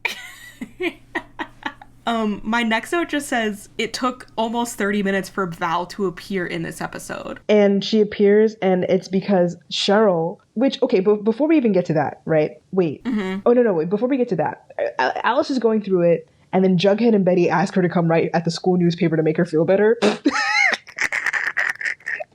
Which I I think that was really insane. Funny. That was really funny, man. Is she even allowed to do that? Apparently, by the next episode, no. they're like, yeah, she is. She can be an administrator. I'm like, okay, whatever. But I don't know. I would never want my mom in the same club as me. And also, why would Alice want to do that? She's fucking bored, I guess. What the fuck? I don't really understand what's going on in this fucking town. This town is weird, man. Yeah. But yeah, back to Valerie. Anyway, so then Archie and Valerie get into a little tiff. Archie's just very susceptible. Like, he is. You know, he's just poor little gullible Archie, and Val is like, they're literally buying you. And he's like, well, wouldn't you do the same thing if you were offered this stuff? And she was like, no, because you're not earning your spot. Mm-hmm. And then she's like, if you have to ask me that, you don't even know me. And I was like, damn, get him. Yeah, she That's cleared. Right. Another thing is that she cleared. Before she even goes up to him, well, before she says all that, she's like, yo, like, why did Cheryl just, like, come to me acting as if, like, she already has you type, like, whatever. Like, Cheryl. Yeah. She said that Cheryl told her that she was basically to, like, steal Archie away from her. By the way, we didn't see this scene. I was like, all we saw was Cheryl walk up to Val, and then it cut away. I would have liked to see that scene. Yeah, same. I think but whatever. Cheryl's doing a lot this episode. And I had to take down points. I had to take down points because she's coming in between Val and Archie. I was like, what the hell, Cheryl? You're kind of crazy for this. I mean, this is so Santana coded. It makes sense. Yeah, but like, it's very Santana coded, but I also think you're not putting enough blame on Archie. Archie was being a bad boyfriend to Val. Archie was being a bad boyfriend for sure. He's not spending time with her at all. But the thing is that it's more like they say he's not spending time with her versus, so it's not like, you're like, it'd be one thing if they showed us like him being like, oh, Val, I can't do this, da-da-da-da-da. So I couldn't really connect with those dots that he hasn't been spending time with her until they say... It's only implied. It's not shown. Exactly. Yeah. And I didn't pick up... that was a layer that I had missed. But shit was kind of crazy for going to fucking Val like that. That's kind of nuts. Yeah, she is. She doesn't give a fuck about that. She doesn't gaff. She doesn't actually like him. So she's just like, yeah, she's like, I'll do whatever I want. Like... But Val's mad as fuck. And... now it's back to the gala. The gala's here. Yeah, they're at this lodge now, this little gala thing. I'm like 99% positive that we never see this lodge again, but it was very Twin Peaks. And I also said, Cheryl wearing this color dress is so interesting. Like, she's not wearing a red dress. It was like blue, wasn't it? Or something? It's like, she actually says the color of it at one point, and I wrote it down. She says it's Viridian, and I was like, what the fuck is that? Turns out it's a color. It's the color of her dress. And what would you describe it as if you looked it up? It's kind of like a teal, like a blue-green-ish. Maybe it's a metaphor. It's pretty. I mean, she looks really good. She does. And maybe it's a metaphor for her being different from her family. Like, she's the odd one out. Oh my God. She's the black sheep. I think you're 100% right. Thank you. There's a reason she's not wearing red. Like, yeah. Yeah, let's talk about it. But this shit is weird. This weirdo, I mean, anytime too many of them are in the same place, it gets strange. Which sounds crazy to say. Right. My notes for this scene are just like, the misogyny reeks. Archie is such a bow tie guy. He's always wearing a bow tie. I don't think he ever wears a regular tie. He doesn't. It's always That's a bow cute. tie. Does he think he's Blaine? Oh, he wishes. Oh, he fucking wishes he was fucking Blaine. Because Blaine can wear it. I'll say a lot about Blaine. You know, I can say a lot about Blaine, but he can wear a bow tie. He's got a lethal bow tie collection. Lethal bow tie. And I think he probably spends thousands of dollars a year on a bow tie collection. Yeah. You're laughing. I'm not kidding. I'm so sad. My dad has a bow tie, has a thing for bow ties, and those shits are expensive, like $62. Really? Yeah, they're expensive. Damn. I don't know where he gets it from, but do you know how to tie a bow tie? Or a tie in general? I know how to tie a regular tie, not a bow tie. Yeah, it seems really difficult to tie a bow tie. My dad tried to teach me, and I wasn't paying attention. I own a clip-on bow tie. I wore it to a wedding once. Oh, that's sweet. What color is it? It's like a floral pattern. Oh. Like a color, like a silver floral-ish pattern. I don't know. Oh, you were fitted up, huh? You were fitted up. I was fitted up. Oh, that's crazy. Well, you need to post a picture. Oh, I was like 18, and that was like the first time I went to a wedding, and everybody was, and like I don't wear dresses. Like I'm not comfortable with that shit. But I was like terrified to wear like a suit to this wedding because I was like 18, and you know I wasn't like comfortable with myself or whatever. Right. And I went to this wedding, and I showed up in a suit, and all of the people there were like They were like, "Oh, you're so brave to like like, wear what you want to wear and blah, blah, blah, blah. And I was like, I was like annoyed. I was like, can you guys shut the fuck up? Like, what do you mean I'm brave for wearing a suit? Such like braverism. Mind your business. Like just call me a dyke. Like, like Jesus. Like they're basically just being like, we know you're gay. You're That's so brave for being to out. Say. Like, That's literally what that was. Like for real. I hated it. They couldn't just say, oh, nice bow tie and go, you know? Right. I really like your tie. Right. They could have just left it at there. Whatever. But I know you were fitted up nicely. Anyway. But also, how was your first wedding you ever went to? Was at 18? Yeah, I don't know. It was my cousin's wedding. I'm the youngest person in my family. That's so crazy to me. Because in my, like, I was probably at a wedding my first wedding was probably when I was like, I don't know, 1 or 2 or 3. Or something like that. You probably have a big family though. Like no, actually, it's because of my church. That's really what it is. Oh yeah. See, that's the thing is like it's just like it would just be my family, and it's like nobody was getting. They were either already married like before I was even born, or like not getting married. So not getting married today. Okay, interesting. Exactly. That's amazing. Wait, so do you think between you, Blaine, and Archie, who wears the bow tie better? You're hesitating. Oh my gosh. I guess Blaine. I prefer a regular tie to a bow tie for myself. Yeah. I only wore the bow tie that one time. Oh, just to stunt on these hoes. Yep. Yeah.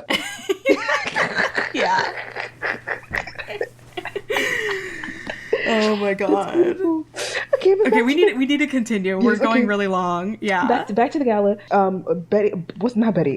Polly Pocket pulls Archie aside and for like a dance, like, oh, can I have this dance? And she's telling Archie like, yo, tell Betty to chill the fuck out. I'm doing a covert mission. You know the Coopers love to investigate something. So she's investigating the Blossoms because she thinks it had something to do with Jason's fucking death. And so that's what she's doing. She's telling Archie, tell Betty to chill out so that I can do what I need to do. And Archie's like, oh, okay, bet. And at some point also, I guess Clifford pulls Cheryl away. Yes. They're like arguing, right? And then she like walks away. She's like, I've had enough. I can't do this. And Archie sees it, and so he goes out to check on her. And what happens in the scene? Okay, well, let's see. My notes chronologically say Cherylkins in all caps with the sad face.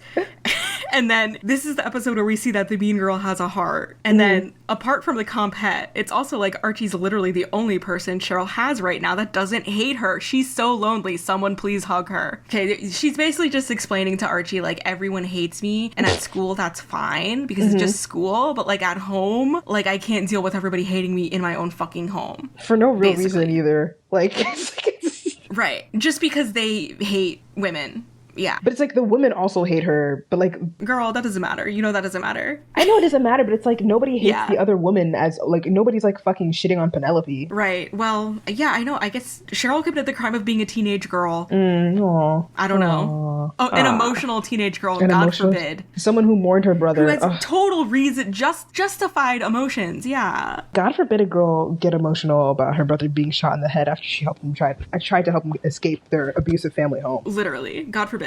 Anyway, Archie's like, I think you're awesome, Cheryl. Fuck all them. And then Cheryl kisses him. And I was just like, this feels wrong to see her kissing a man. It really did feel so wrong. I was like, please don't cheat. I was like, Archie, please don't cheat. Please don't cheat. Don't cheat, please. Even though I knew he wouldn't cheat, like, whatever. But then, then they did kiss. And I was like, oh my God, fuck, no. I mean, she's the one who initiated the kiss. She did initiate the kiss. Him, technically. That was mostly me saying like, oh my God, please don't kiss. Please don't kiss. Please don't kiss. Please don't kiss. I was like, no, please. If you're in line for Varchie, for Valchie, stay in line for Valchie, but there's no line anymore. The line has been deleted. The line has been burned down to the ground. There's no line. There's no fucking line, bro. And right.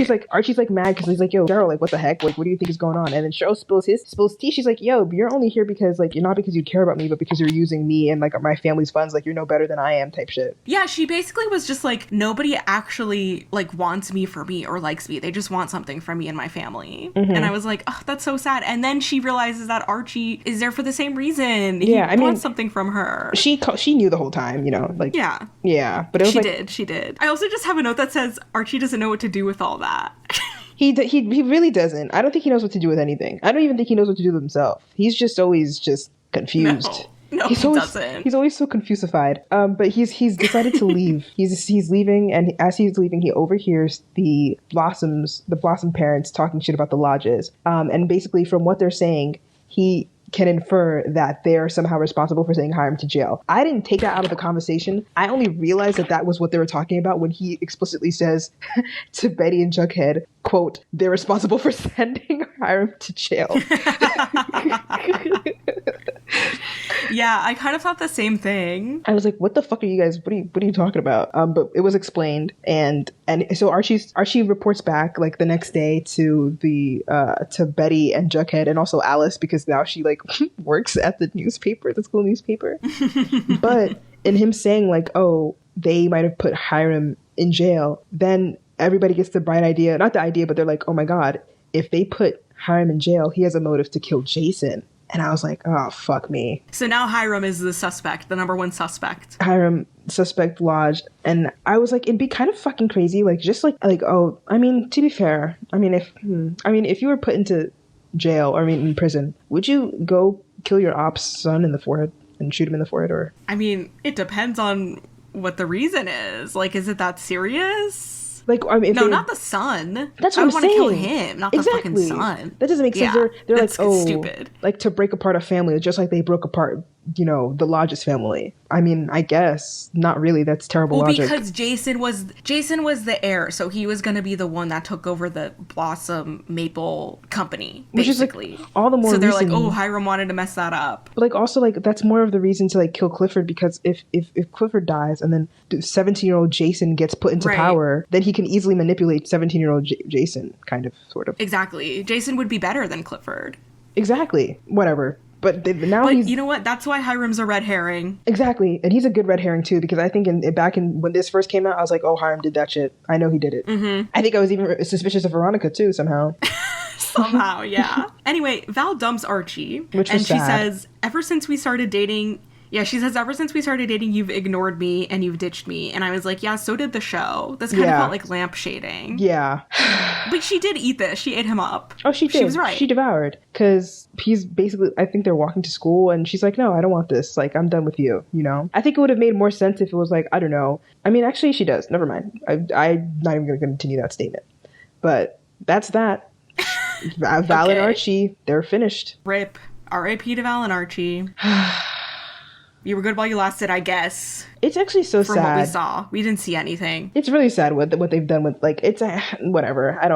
I can't even, if I talk about it, it'll go for too long, but just know I'm very unpleased. Yeah, you know how we feel. My reaction to this was, poor Valerie, no, they're breaking up?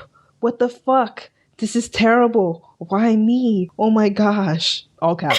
I was just like, honestly, good for her. Like, it sucks that they broke up, but like, good. Like, she should have broken up with him. Like, he's just being a bad boyfriend. But I was in line. I brought my chair. I told you I brought my chair, bro. I fucking brought it with me. I know. Seated. I'm so sorry. Oh my gosh. Whatever, man. You deserve a refund. I do deserve a refund. I deserve a fast pass. Lifetime.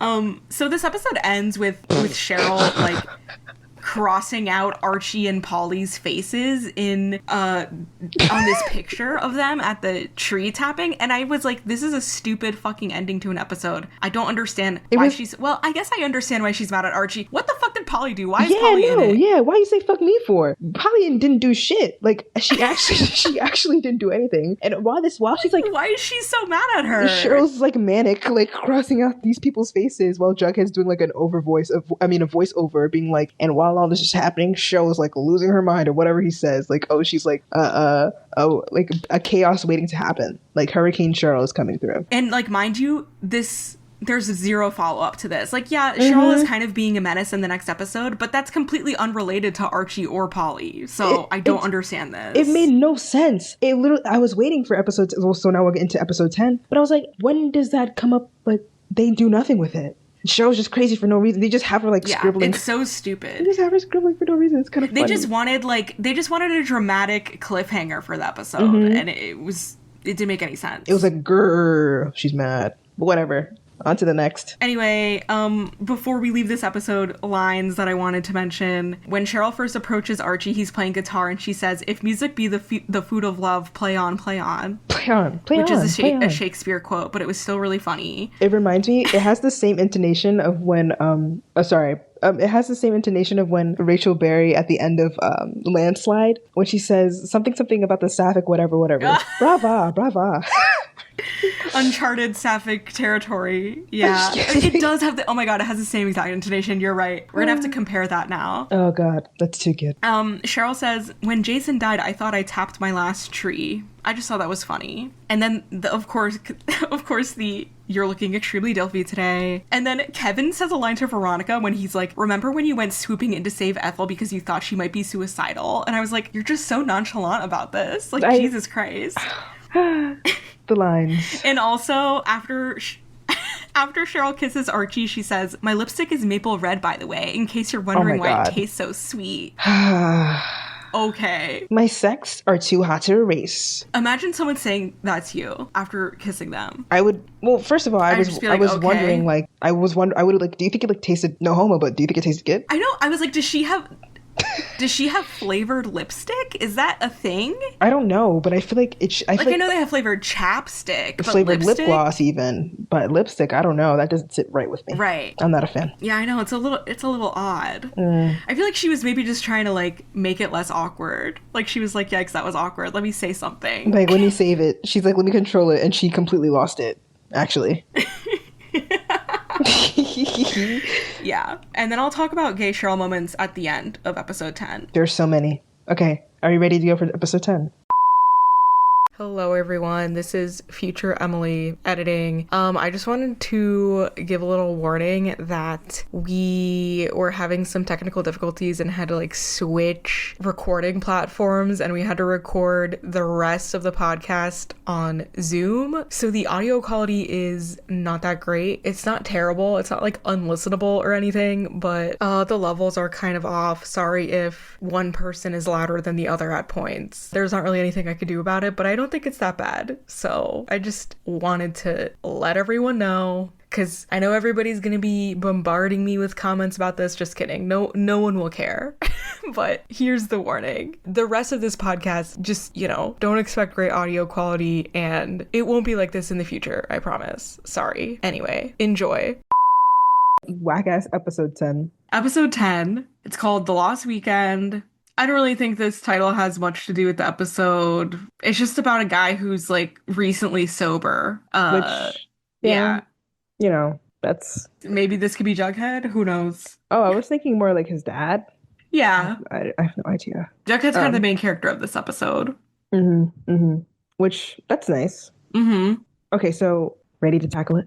Yeah. Slay. Okay, so episode 10. We get the infamous, right out the bat, Riverdale party gif. The opening to this episode is iconic. Like, the opening sequence is so iconic. I was very confused at first because I was like, what was the point? But then they kept cutting and splicing. I was like, oh, that's what's happening here. Yeah. Over Jughead's, like, voiceover. This is, like, one of my favorite gifs ever. Just, like, the fisheye lens of them all partying. It's very good. Well, okay, to start it off, right, Archie's going through it this episode because he just got dumped. His dad is going to go finalize the divorce with his mom. So, and he's like, Dad, are you sure Mom didn't tell me anything about this? And then Fred is like, your mom walked out the door and left us behind. Not really. She just wanted to start a new life. And like they gave him you choose, which is a really hard choice as like a 15-year-old, 14-year-old to choose between your dad and your mom. Right. And like staying or moving away. 100%. Yeah, I sympathize. This episode kind of does have one main storyline, which is just like Jughead's birthday. Veronica again has her own separate stuff, but like it still kind of runs into the birthday stuff. Yeah. Because everyone's at the party. And just to basically, Veronica, as usual, it's all related back to fucking Hiram. And they're like, you need to, basically what I was saying before, they're like, okay, he's going on trial. We need you and the mom and Hermione to like testify, basically to talk about his good character so he might get some years off. And Veronica's feeling a little hesitant about it because, as we just know, Ethel's dad just tried to die and like commit suicide. And like her dad has hurt all these people. So she's like not sure if she really wants to like defend him because he screwed so many people over. So, and also Betty and Archie told Veronica that the Blossoms are, I don't know why I wrote that. Oh, they basically told Veronica, like, yo, they might be the reason why your dad got thrown into jail. And she's like, oh, like, question mark. Are they really behind all this? So she does some digging. She puts on her reading glasses and she goes down to the file room that they have and she starts doing some detective work and Her looking. having reading glasses sent me. Are you a 50-year-old woman? It literally makes no It's sense so why funny. she would have reading glasses that literally like that doesn't add up I've at never her met a age. teenager that wears reading I glasses. think I actually would buy that she bought them for the aesthetic of like, oh, like she's like, Betty, do you want to come to like the costume store to get some glasses with me? I'm gonna do some sleuthing. And then Betty's just like, yeah, sure, why not? Whatever. 100%. So she's got these glasses on. Hermione walks in on her sleuth, like basically like on her looking at all the files. And Hermione's like, I mean, Veronica's like, I cracked the code. I think Clifford and them and the Blossoms were behind Daddy's arrest because I've been looking at the books and which this part confused me, but she's basically saying that Clifford has been making the Blossom companies have been making payments to the Lodge companies for 75 years. And I was like, what? How's that possible? Isn't the Lodge company a new company? But whatever, I guess. I don't know. Okay, I actually have trivia about this episode that I found on the Archieverse Wikia, the Riverdale Wikia. I look at the trivia for every episode, but usually there's nothing that's like actually interesting. But for this episode, there actually was interesting trivia. Mhm. It says Veronica mentions that the payments between Blossom Maple Farms and Lodge Industries had been happening for 75 years. This is a reference to the 75th anniversary of Archie Comics that was marked on December 2016. Oh, okay. So I guess Okay. this is just a little Easter egg to the comics. It's like a nothing burger. Like we're not supposed to take it seriously. Right. Yeah, It's okay. exactly. It's just so they can make a win to it. Like we did that. Okay. Yes, Beautiful. yes. I'm so glad that they That there's an got that. explanation. Yeah. Yeah. Thank God, because I would have been like, "Son, that doesn't make sense. Hiram's been alive for like what, 40? Huh? How's that I make mean, fork found in kitchen. Something doesn't make sense in Riverdale. That's true. I don't even know why I let that shit phase me. So basically, like Clifford and his clan has been literally Clifford and his clan has been making payments to the Mm-hmm. Lodge company, and maybe to get out of these payments, he's put like gotten Lodge put in prison somehow. Some way I can't think of the logistics.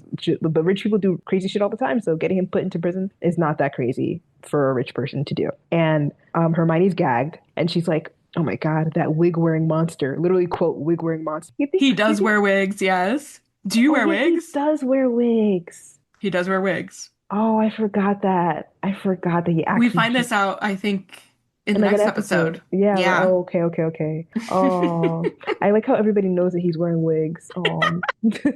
Everybody like is just like letting him. You think Cheryl knows you? Oh yeah, Cheryl definitely knows he wore. 100%. Yeah. Yeah. But basically, Hermione's like, okay, even though we know all this like information, this is not really going to help your dad because it'll make it seem like it'll make Hiram look guilty about Jason.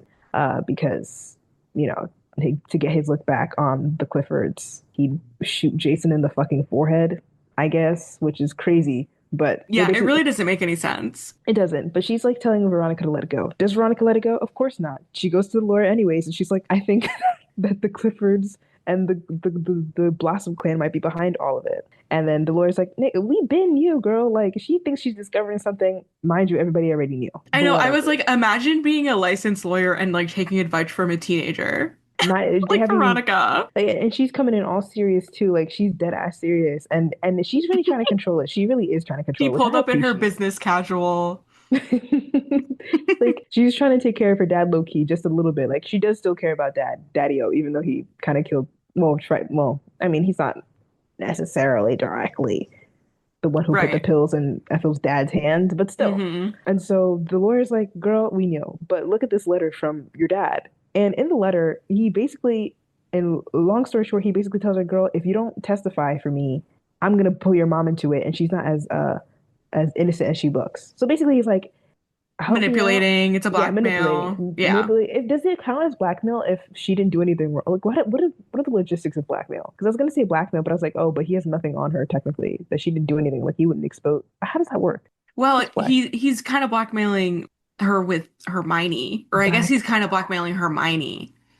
He's black. saying like Hermione's actually terrible, and if you don't do this, then I'm gonna put it Expose all her on your ass. mom. Yeah, basically. Your poor innocent mom. Wait, no, no. But I think he's actually doing extortion because blackmail is like it means because blackmail would have to mean like That he's releasing Veronica did information. something. Yeah, that he's releasing information about Veronica, but he would be Okay. releasing information about her mom. So I think it'd be extortion actually. I was And trying to figure out the logistics of this. blackmail falls under extortion. Okay, okay. And Yes. extortion is the practice of obtaining something, especially money, through force or threats. Oh, Wow. let me go take the LSAT. We Googled. Pause. But yeah, he's extorting her. And she's like, oh my gosh. But then she's also now feeling like doubt about Hermione too. Right. And so she asks Smithers if Smithers? her parents are good people. And he's like, no comment about Hiram, but like Hermione's great. So Hermione has a Smithers stamp of approval, which Hmm. was kind of interesting because like we know that Hermione actually isn't that great. Yeah, But she's not like, but whatever. I'm gonna start a rumor that her and like, Smithers and Hermione have a thing together, or no. that Smithers has a crush. Like what? Oh, I had a note in this scene that I'm confused about the Pembroke where they live. Like, is this an apartment complex and Veronica's like in the lobby? Hmm. Because like Smithers is like the bellman and she walks in and he's like, "Oh, you have a package." Like, do other people live here or is it just the lodges? No, I think other people live here. I think other people live here for We sure. never see anyone else. And Smithers is like Maybe nobody close to has enough just money them. to afford the Pembroke. Like maybe it's just them because nobody like money is tight everywhere. Like who's really living in the Pembroke and Riverdale? Like the only people who would like the only two rich families are the Lodges and the Blossoms, and the Blossoms have their own estate. So it's It like really does seem like it's an apartment complex, but just the lodges live here. yeah, that's what it Like seems maybe like. they own the whole thing. Maybe. If anybody knows the answer to this, please let us know. Yeah, I feel like it was just Riverdale. They didn't want to hire extras. They'd spent the True. budget on the redheads. True. That's enough. Yeah.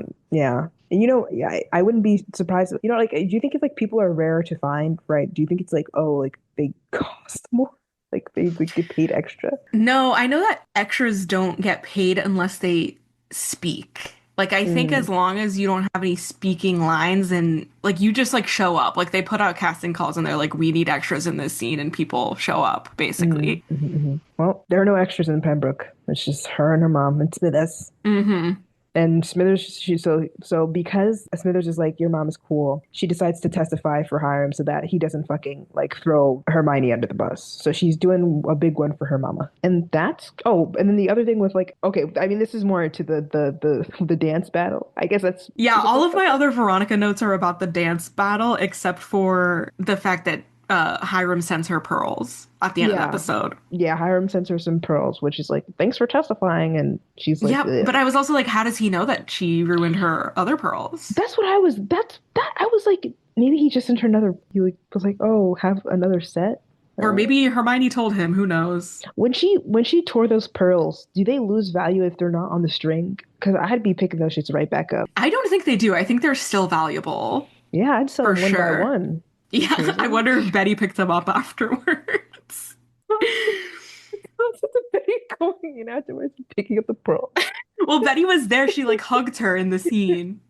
Imagine after she's like, "Are you done crying? Okay, I'm gonna pick this shit up." No, she tells Veronica like go find Archie. I'll be right there. And she was like picking that shit up and put it in her pocket, like smuggling it for Polly Pocket. Oh my Oh man, God. that's funny. But like for the dance battle, let's talk about the Okay, yeah, dance I battle have a first. lot of fucking notes about this Take stupid dance take this battle. over.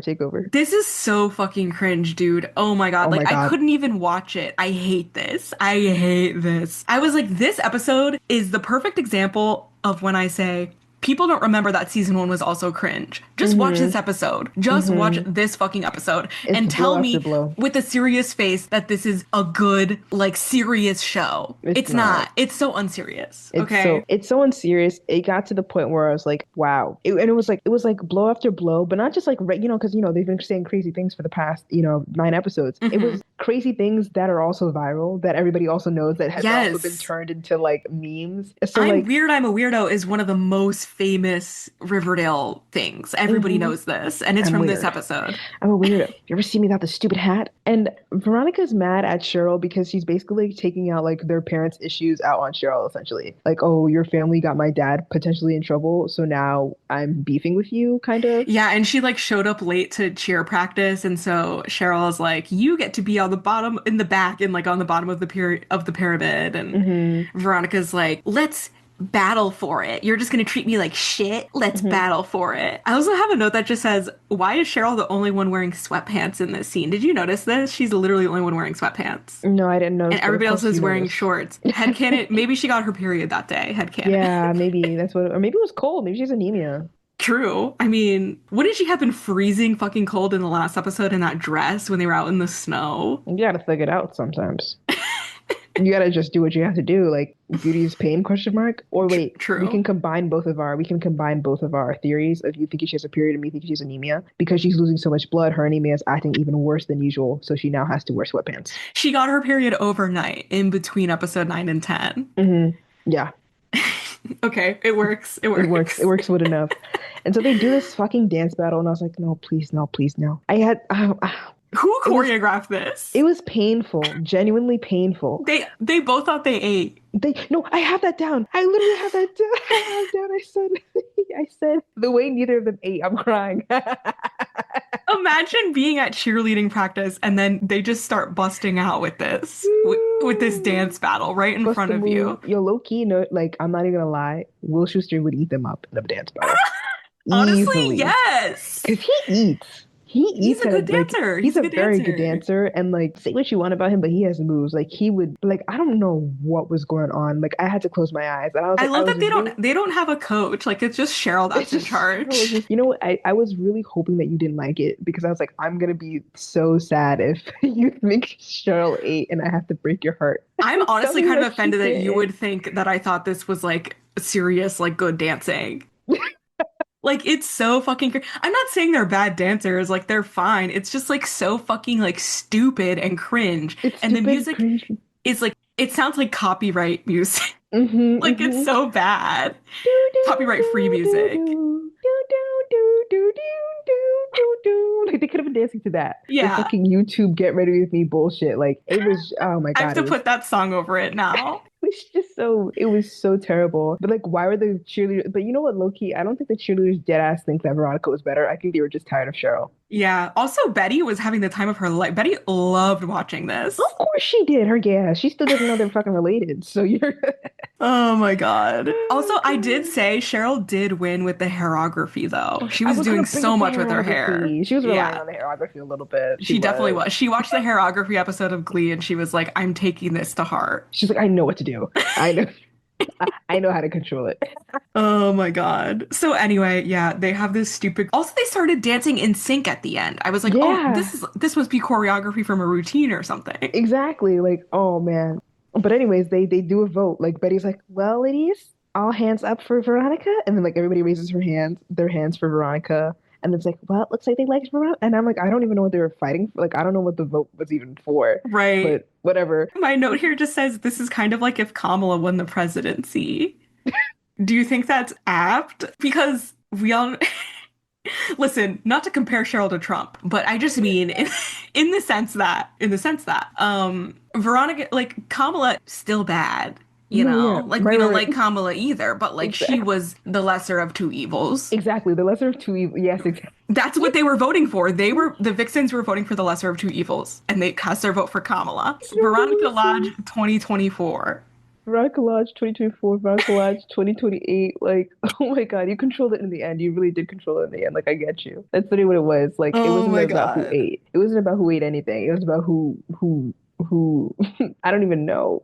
No, exactly. It was just about like who do we hate a little bit less? Exactly, and it's Veronica. And even I mean, and it's Cheryl, and even Cheryl's own girls, like even her girlies didn't vote for her. They didn't even raise a hand. And Cheryl goes like she has This like a Cheryl, whole oh my God. she I has a wrote like bunch of almost the lines. whole thing down. Yeah, but my favorite one was "It's your last week as my social handmaiden." But say the full thing. Say the full thing. She says, you catatonic bimbos didn't even vote, so you stuttering sap heads are too dim to exercise your own rights, and you've got the combined vocabulary of a baked potato. And then she says the handmaiden thing. Low key, like that reads like a Trump rant. Okay, Oh my God. okay. Oh, I do have a little anecdote about this line, this Cheryl Mhm. line. There's this video of Madeline Petch talking about this line in the show, Mhm. and she says she always argued with Lily Reinhart because according to Lily, she put the emphasis on the wrong words when she says baked potato. Mhm. Because she says like you've got the combined vocabulary of a baked potato. That's how she says it in the show, but really I feel like the emphasis is like baked potato. Like you put the Mhm. emphasis on potato, not baked. I agree with Lily. What's your I contribution to this discourse? so wait, so Cheryl goes, you have wait, say the line again. You have the combined vocabulary of a baked potato. Like the emphasis is on Oh yeah, baked. the emphasis has to be on the potato of a baked Exactly. potato. Yeah, yeah. I totally agree. I wonder if it's a regional thing. I love how Lily pointed it out, like was just like, oh yeah, by the way, you fucking that was like kind of that shit. She was like, "Can I just give a note, please?" Yeah, just friendly advice for next time. But yeah, that's that. Cheryl. So now Cheryl is beefing with Veronica again, which leads us into later on. Yeah, Um, stupid. And okay, just to talk about for context, at the beginning of this fucking episode, we find out that Jughead has a birthday this whole time. He has the day where he was born, and he doesn't like his birthday.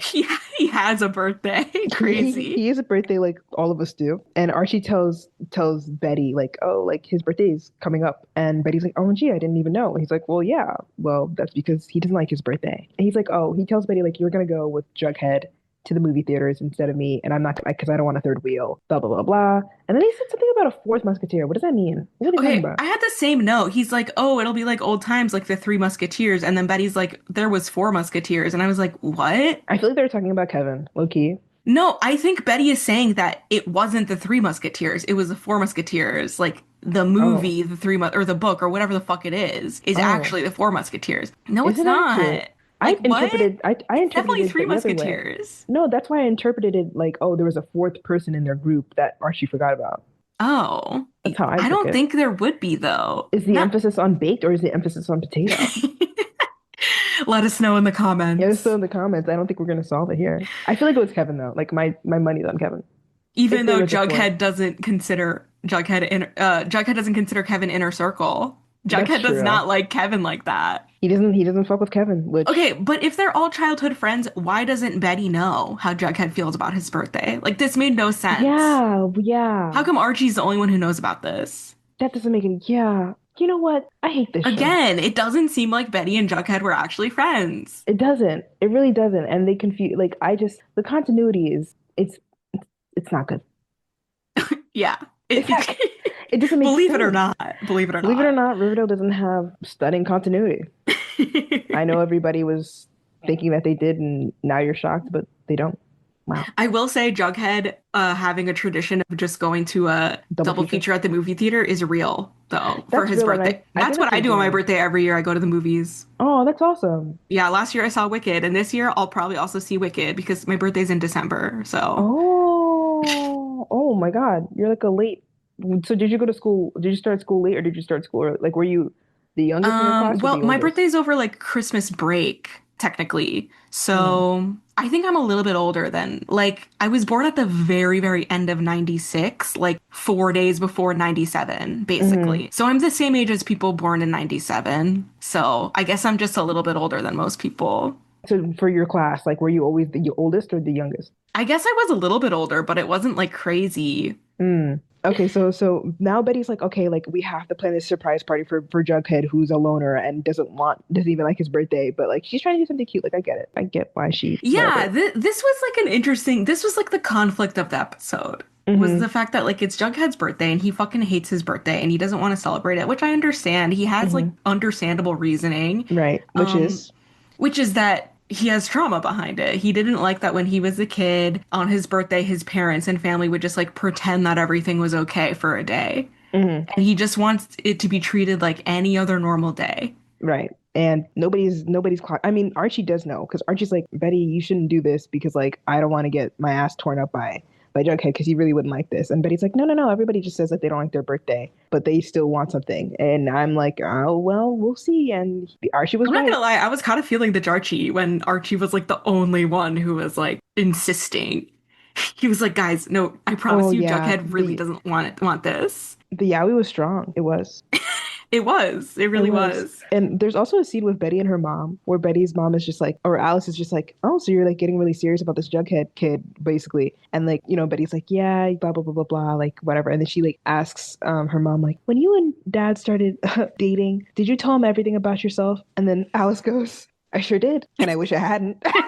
And she says it in such a funny way. And I was just like, So Alice, real. Alice is so fucking funny because she's basically like, yo, Hal used it against her. And we later find out what this thing is, but we will get into that later. But that's basically like the backstory to like the Jughead party of it all. Like Betty's like, I'm gonna throw this fucking party. It's gonna be just a little small little something, just the five of us, or like whatever. Yeah. She calls Um, FP to invite him. Oh yes, and FP's like, no, he would not enjoy that. Jughead wouldn't like that. But she's persistent, and she's like, no, you should still come. She even pulls up to the construction site when he said, because he says Yeah. no, and she pulls up anyways, and she's like, no, come. Oh, Betty. I thought it was sweet. It was sweet that she contacted No, FP. it is sweet because let's make him be an active father for about 3 seconds. Like, you're Right. like, let's have him do something. It was very sweet. I did appreciate what she did. And then, so that's set backstory for the party. Now, guess who's back in town? Mr. Sticky Maple himself. Chuck, insert last name, is back at school. Clayton. Oh, Chuck Clayton is back at school. He walked, Yep. they're all in the cafeteria having lunch. He walks in,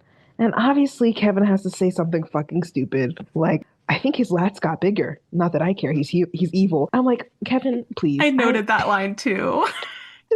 Oh, Kevin, please. Like, well, it was funny. Like, I did laugh, but I'm like, Kevin, stay focused. Like, damn. The hell? And like Betty's like, oh my God, like what's he doing back? Like everybody's a little like gagged and shocked and a little scared. Oh, and of course they have to show us. They did this a lot in these 2 episodes. They showed us a flashback of like Chuck and Betty, just in case we don't remember. Just in case we don't remember her literally drowning the guy. Right. So she sees that he's back and he's talking to Ethel. And then she's like, what the hell? Like she gets up and she goes to where they are. And she's like, yo, get away from fucking Ethel. Get away from Ethel. Get a job. Stay away from her. Get a job. Yeah, literally. And he's like, get away, you freak. I'm just apologizing to Ethel. And she's like, Ethel, are you okay? And Ethel's like, girl, relax. Like he's apologizing. And like basically like Chuck is like, oh, I have your tea, girl, you fucking crazy freak, you dark Betty. Yeah. I was like, wait, Chuck is the one who coined the phrase dark Betty. Yeah. That's crazy. Like, he kind of left this, like, he's not here for a long time in the sense that like in the same way Matt's not in Glee for a long time. Yeah. But they leave a mark. He left his mark, for he real. Left a mark. I can't say what Matt's mark was particularly, but it was left. It was left. It was left. And so, yeah. Oh, yeah. She's getting into, like, he's fucking calling her ass out low key. And she's like, doing the same shit she always does with her fists and squeezing her hands mad hard and getting the nail indents, her crazy ass. And,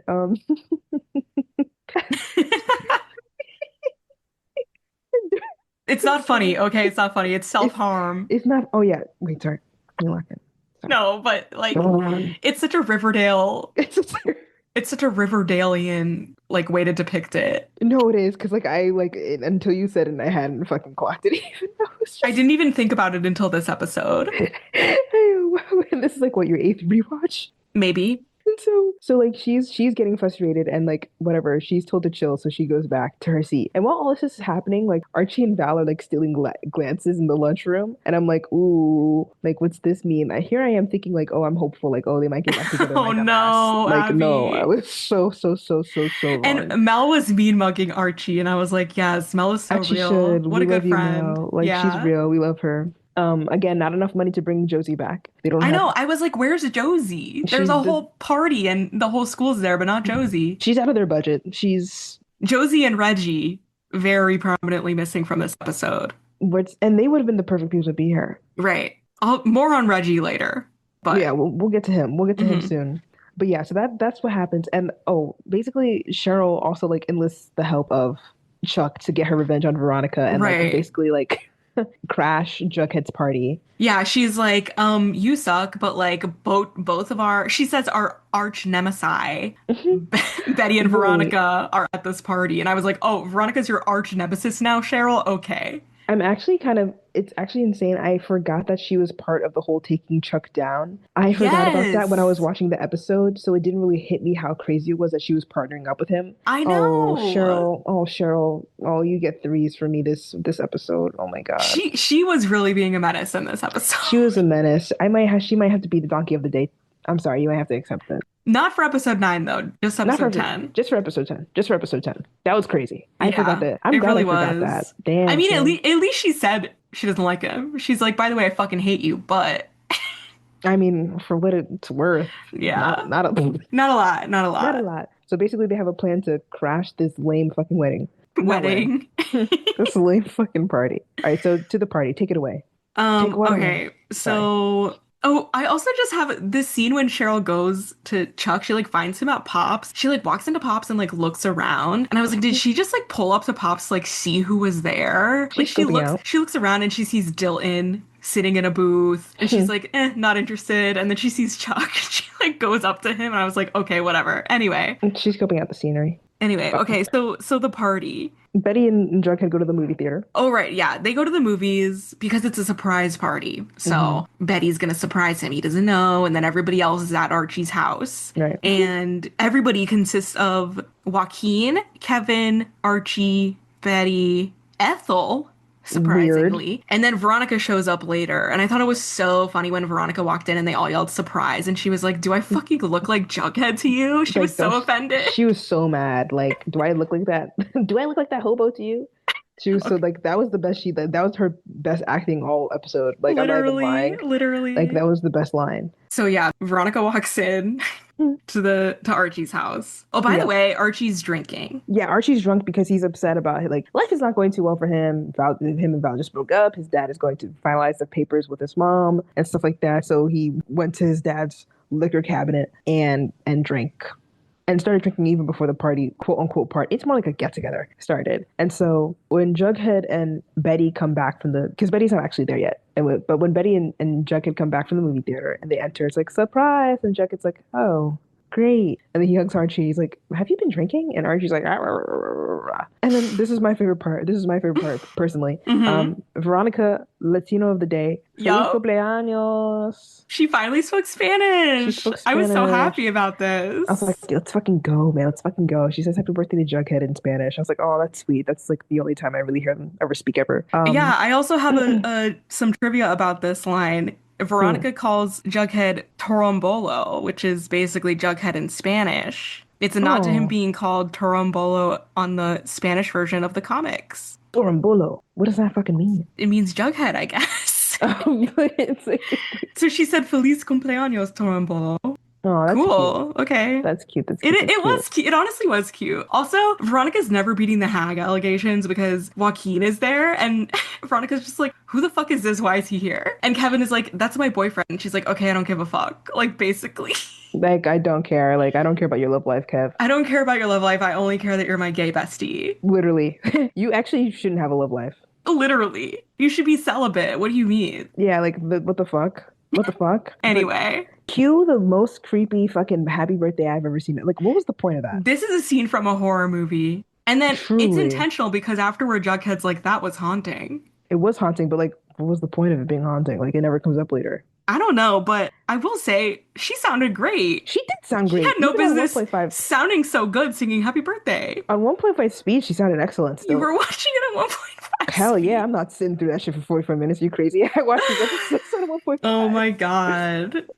That's so funny. But she sings happy birthday with a cake. And she's the only one singing. Why did nobody else join in? It's weird. Because her vocals were she was Yeah, they didn't want to step in on her vocals. I will say when we get to the musical episode, but like Lily Reinhart is genuinely such a good singer. Like she has my favorite voice in the show. Oh, that's good. I mean, the bar is really low. It's pretty low, but there are people on the show that are like actually singers. Like Casey Cott literally is like, oh yeah, that's true, on Broadway, and Camila Mendez, I think to my knowledge, went to like theater school. Didn't we? So all? Like she sings and stuff. No, I'm fucking around. Didn't they all?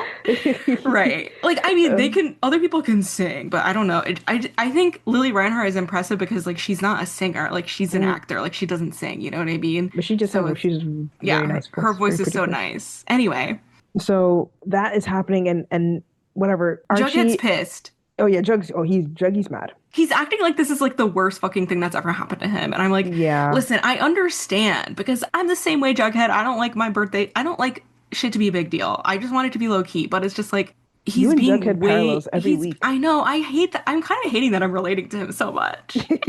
That's terrible. Send the flood. But like he's doing too much. He needs to chill the fuck out. He is doing too much because like, yeah, I get both sides of this, but then he takes it too far. You know what I mean? Yeah, because at the end of the day, it's a nice gesture. Betty is trying to do something nice for him, and that is the root of it. That is what it's about. So like, why Yeah. are you making her feel like shit about wanting to do something nice for you? And then he's like, oh, was this about me or was it more about you? Which I think is a valid question to ask when somebody does something that's really like against like what you would have wanted. But I feel like it's still early enough in their like relationship for it to be a genuinely like not malicious. Whereas like if they had been dating for like 5 years and then you do a surprise party when you know I don't like surprise parties, that'd be Right. more like whatever. But they're still fresh in their relationship and it's just like something like, they're still discovering their relationship and like different things. And she's just trying to do Yes. like a nice gesture, which is why like he went too far with it. And like, oh my gosh. Well, I mean, we'll get to that later. But like he's acting as if like she did this only mostly for herself to be like, oh, the good girlfriend. And that's really where I stopped like, okay, like you're taking it to like I understand that you don't like your birthday, but I feel like Mm-hmm. he was flailing and like letting his insecurities show in this moment. And that's really what that was. Cause like Definitely. he's definitely somebody who self-sabotages, and that's what this gave. Yeah, like Betty's like, why are you mad? Like I was just trying to like, are you mad that I threw a party for you? And he says, the road to hell is paved with good intentions. Like, I Jughead, was like, chill the fuck out. he did too much. Was this and then when their big fight when he said that or before their No, big this is when Veronica and Archie are like in fight? the kitchen, like bonding over their parental woes. And hmm then Jughead and Betty like walk in and find Right. them. And they're like Veronica and Archie are kind of having a moment Hmm. that sets us up for later. Varchie. Varchie, Varchie's sailing. Yep.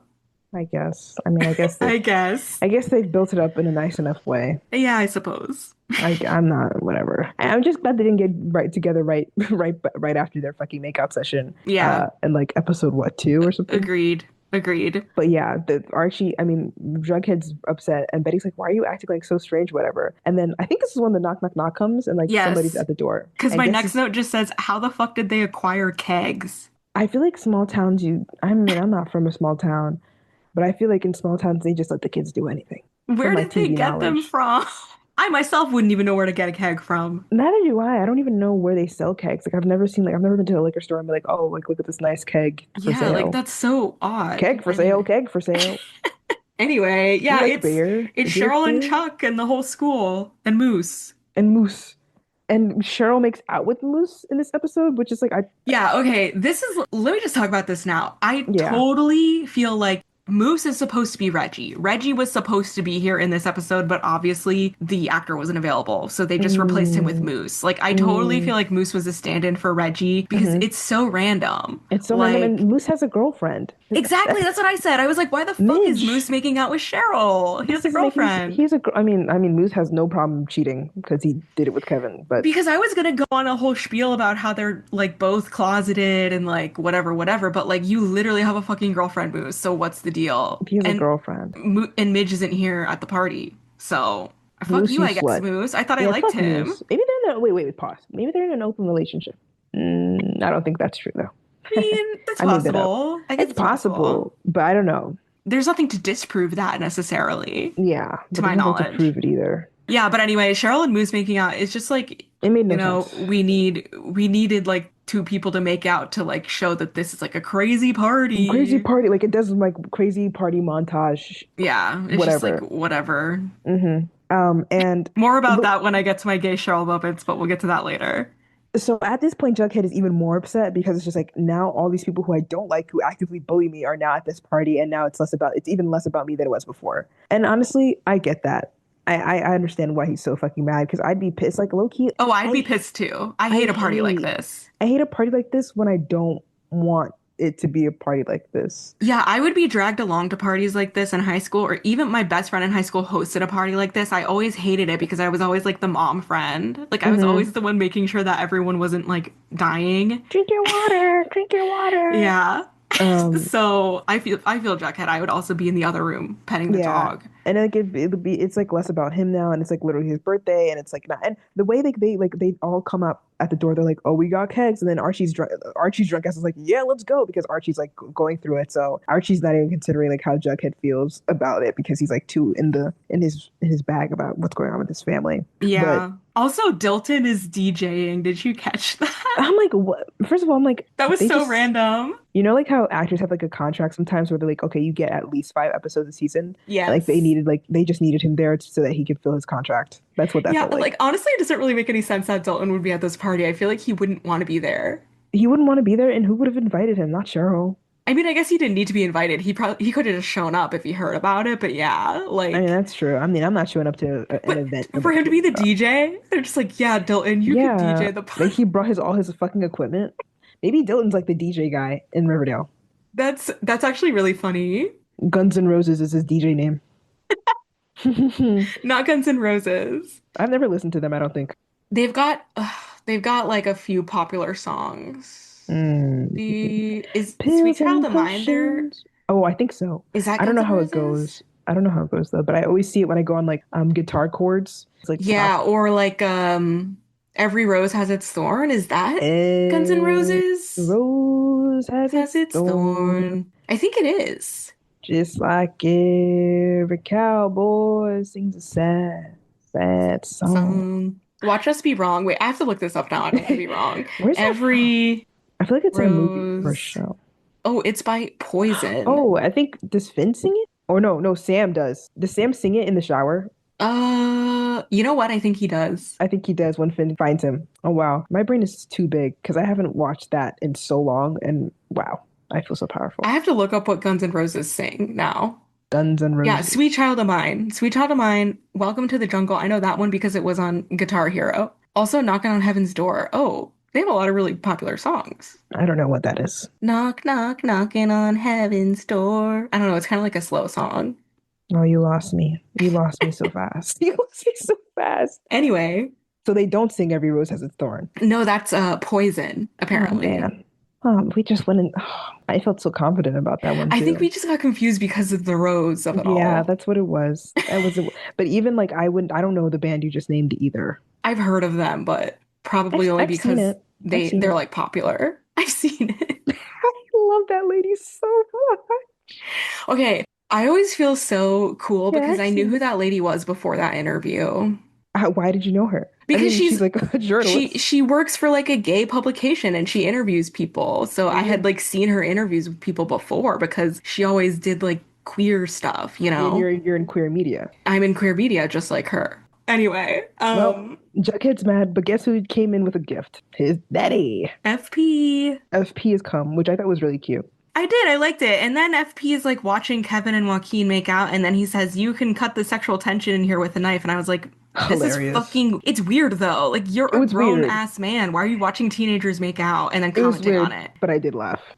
It was weird, but I laughed. I The way he put, was posing, it really made yeah, he was just like, okay, let me just wait until they're done. me. I Why posted are... this on Twitter, but it's like that meme of, so there's this 56-year-old woman here. Yes, yes, Why literally. is FP at this party? I'm like, why did he stay? Literally, why did he say he should have left? Why did he fucking stay? But he's there, and I feel like he's there, and I feel like now hear me out. I think he's there because he knows there's no other adult there, and somebody needs to control it. That's why I think that's how I justified it. Fair. I mean, he does control it, He does later on. but he waits too long, in my opinion, but we'll get to that soon. But so he sees Joaquin and Kevin making out, and he's like, interesting. He pulls Joaquin into Archie's room. He's like, oh, so look at you, whoring around. This is not part of your mission. And Joaquin is just like whatever. Like I am doing like I'm finding out more. He's trying to cover his ass. And I don't even know what the info Joaquin gives to. Oh, Joaquin tells FP basically like that people are sus of Hiram killing Jason. And for some reason, this is bad for FP. I'm not too sure why. But while they're having this conversation, you can guess probably in 3 tries who is watching from Betty's room with binoculars. This was fucking hilarious.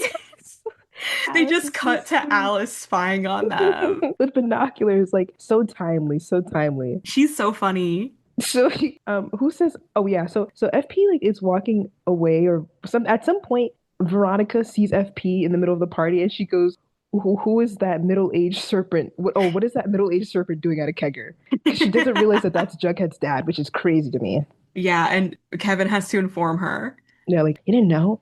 His dad's a serpent, a gang member, and we've talked so much shit about those gang members specifically.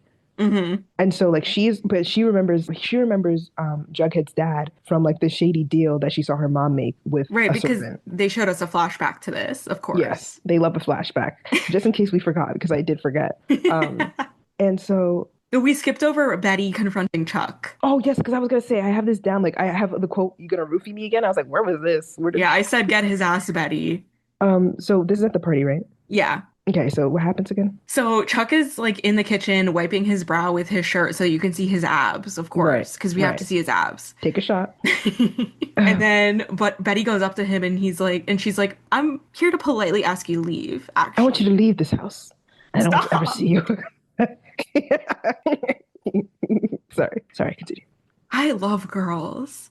The way I'm supposed to feel about boys. I'm the same person I was It was a a minute minute ago. ago. Oh, How many God. times are we going to quote that? It's Oh my always when it's God. past 2 a.m.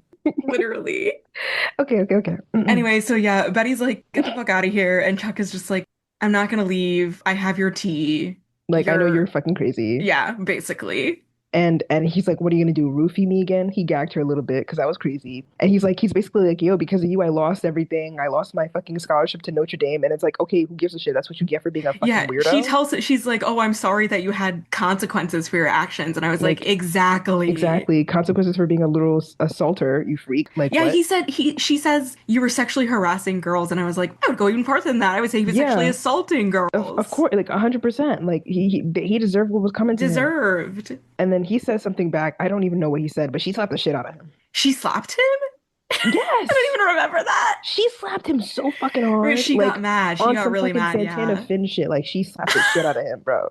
Santana did it harder, but she gave her a run for her money. Like it was like you could hear it. What did you just say to her? What? I just said how great you were. You're lying.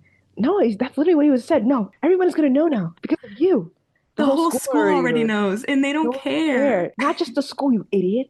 Everyone. Everyone. What are you talking about? Boom. Which God. slap was better? Well, you don't even remember that Someone, Betty slapped. So, it's true. Obviously, Santana's slap was better. oh yeah, that changed lives. It really did. It caused discourse for decades, It's still truly. causing It's still discourse. causing discourse to this day. Can we go an episode without mentioning Glee Challenge? Probably not. No, absolutely not. Absolutely not. Right. So yeah, so Betty's pissed, and then we get the Betty Jughead Betty Jughead confrontation, in the the fight garage. By the in the way, this is in the garage. garage. Yes. I just said, okay, we fucking get it, Jughead. You're too cool for everyone. He is Yeah. just going on and on and on about how he's a loner and he's not like this. And he doesn't like, oh, I only wanted my friends, which is you and Archie, and not even fucking Kevin, because I hate Yeah. his ass. Yeah.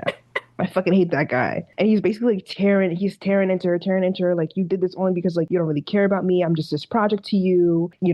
I'm not one of your little projects. Like we shouldn't work together. Like, have you ever seen me without the stupid hat? I'm weird. I'm a weirdo. And he's basically like saying like he like again, like I said before, he has a point in like, you have to like listen to your partner when they say like they don't want something and like whatever. But also like this whole rant is just him being insecure and being a weirdo for it and like he's tearing too much. He's doing too much. He's doing too He much. took it too far. And then Betty should have he listened to says, him, but she didn't take it too far. He was doing way too fucking much, yeah, you just okay? have one conversation and you leave it at that. Like you don't have to Right. keep tearing it. And he says, I'm not one of your projects, da da da da da. Like you're just with me basically until Archie, like, are you just gonna stay with me until Archie changes his mind and says he wants to be with you? And I was like, Mic drop. that was nasty. That was really nasty. That was really nasty. Betty's cry. He made Betty cry, That was not nice.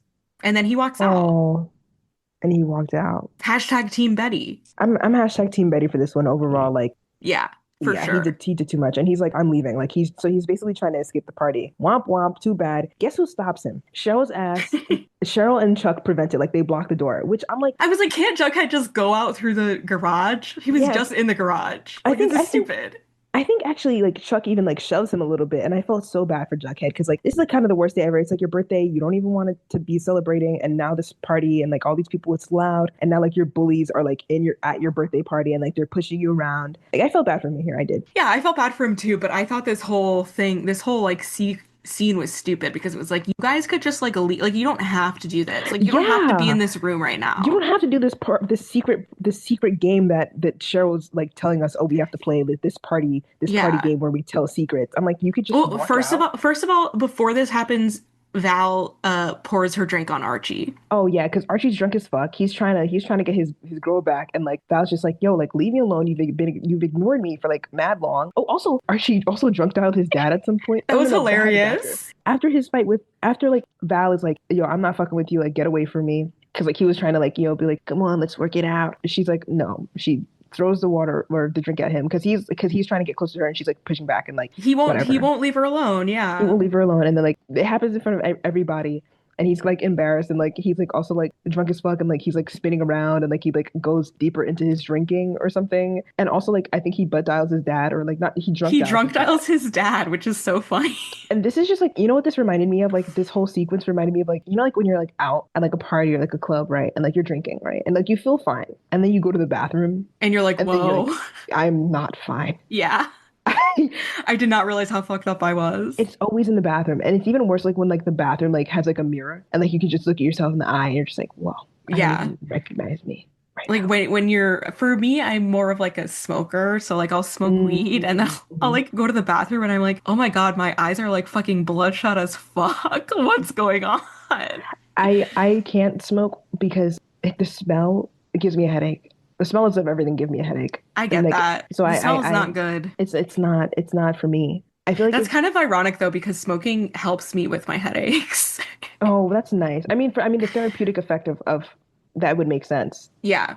But like for me, like I'm very sensitive to smells. Okay, so yeah. So Cheryl suggests that they play this game called Secrets and Sins. The game in question just being harassing each other and Hmm. emotional manipulation. Like this isn't a game. This is just everybody like yelling at each other. Yeah. And she starts and How she's is this a literally game? There's she's no consequences if you like don't answer, you know? no consequences at all. And it's just like that's why I was like confused. So like They why have do you no have to stay? obligation to play along. Like it's so You don't have to play stupid. along. You don't have to stay. Just leave. Why are you here? Jughead, Right. why'd you stay? But anyways, Cheryl's like, I'll begin. And she turns to Veronica because, you know, she's mad at Veronica because she beat her ass at the challenge.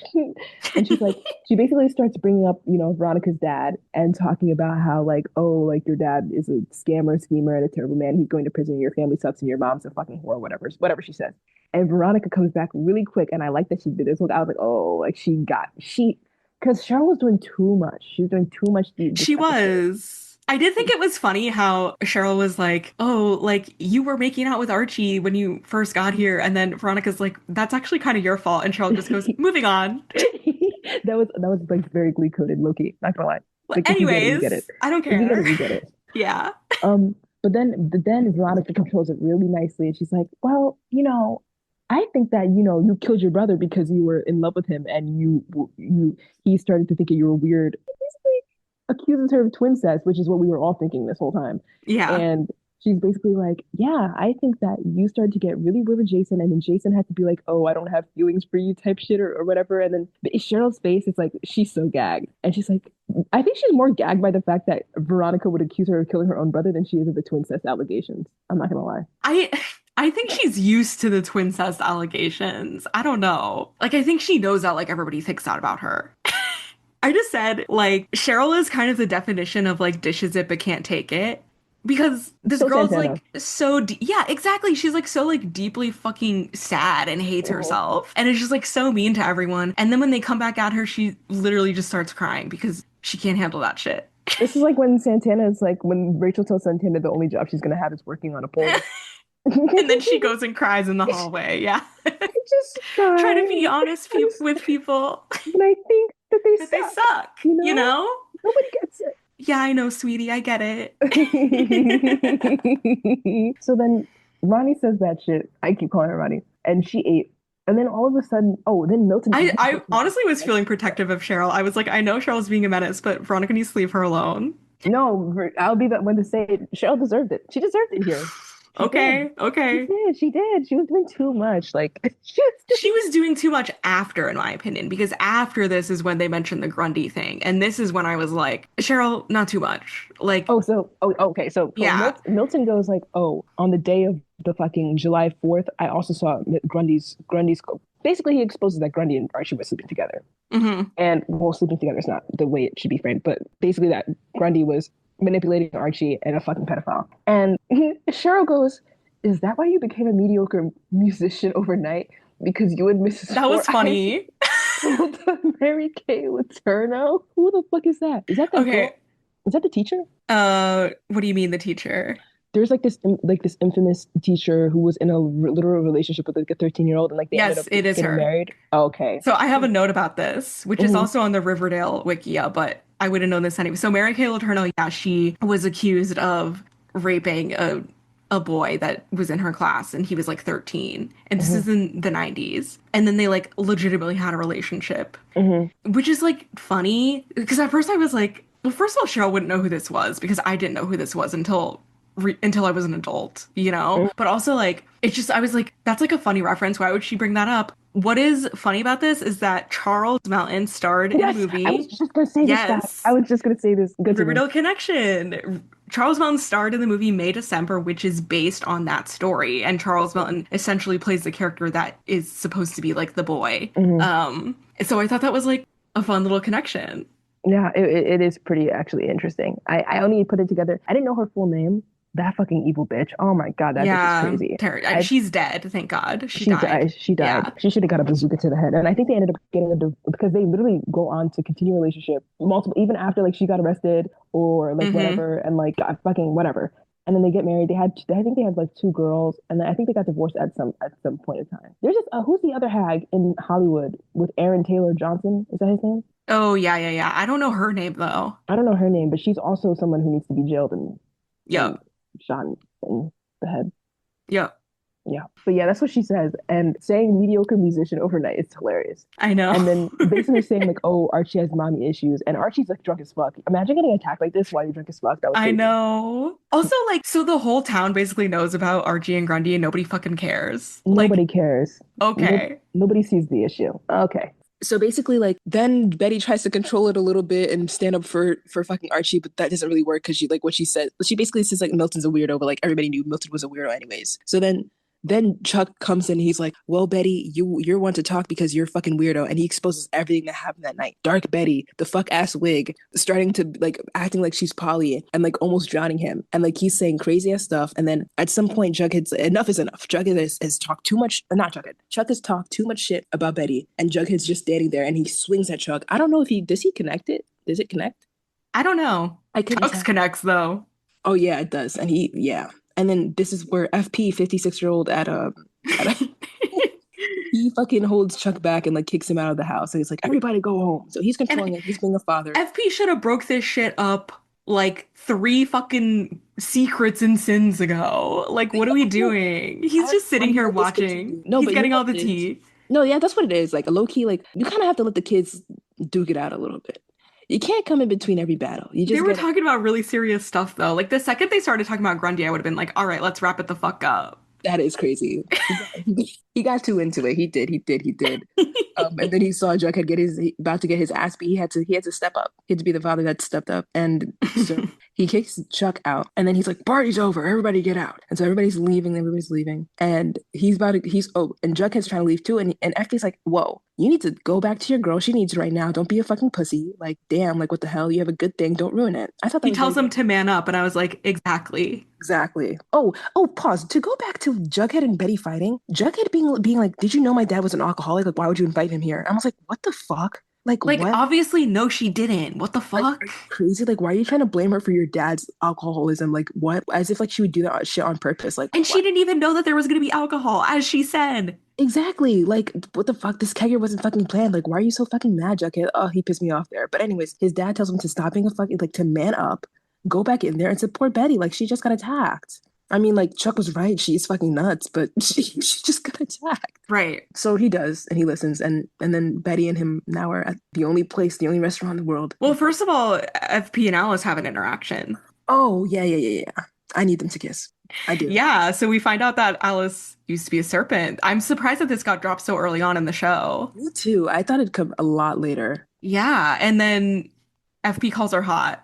He's just like, "You're hot, Alice. It's too bad you're such a fucking stick in the mud." This also reminds me of when Puck says to Quinn, like he'd rather raw dog a beehive than her, even though she's hot or whatever. It's just fucking Yeah. crazy. But yeah, Alice is basically telling him like, "Get out of my neighborhood," and FP's like, "You're fucking weird. Like, get away from me." That's pretty much it. But so they're at the diner. So now they're at the diner, yes, and Jughead does not have his beanie on. Does this symbolize anything? This symbolizes him He letting was his just shield saying, down. "Have you ever seen me without this stupid hat?" And now we have seen him without the stupid hat.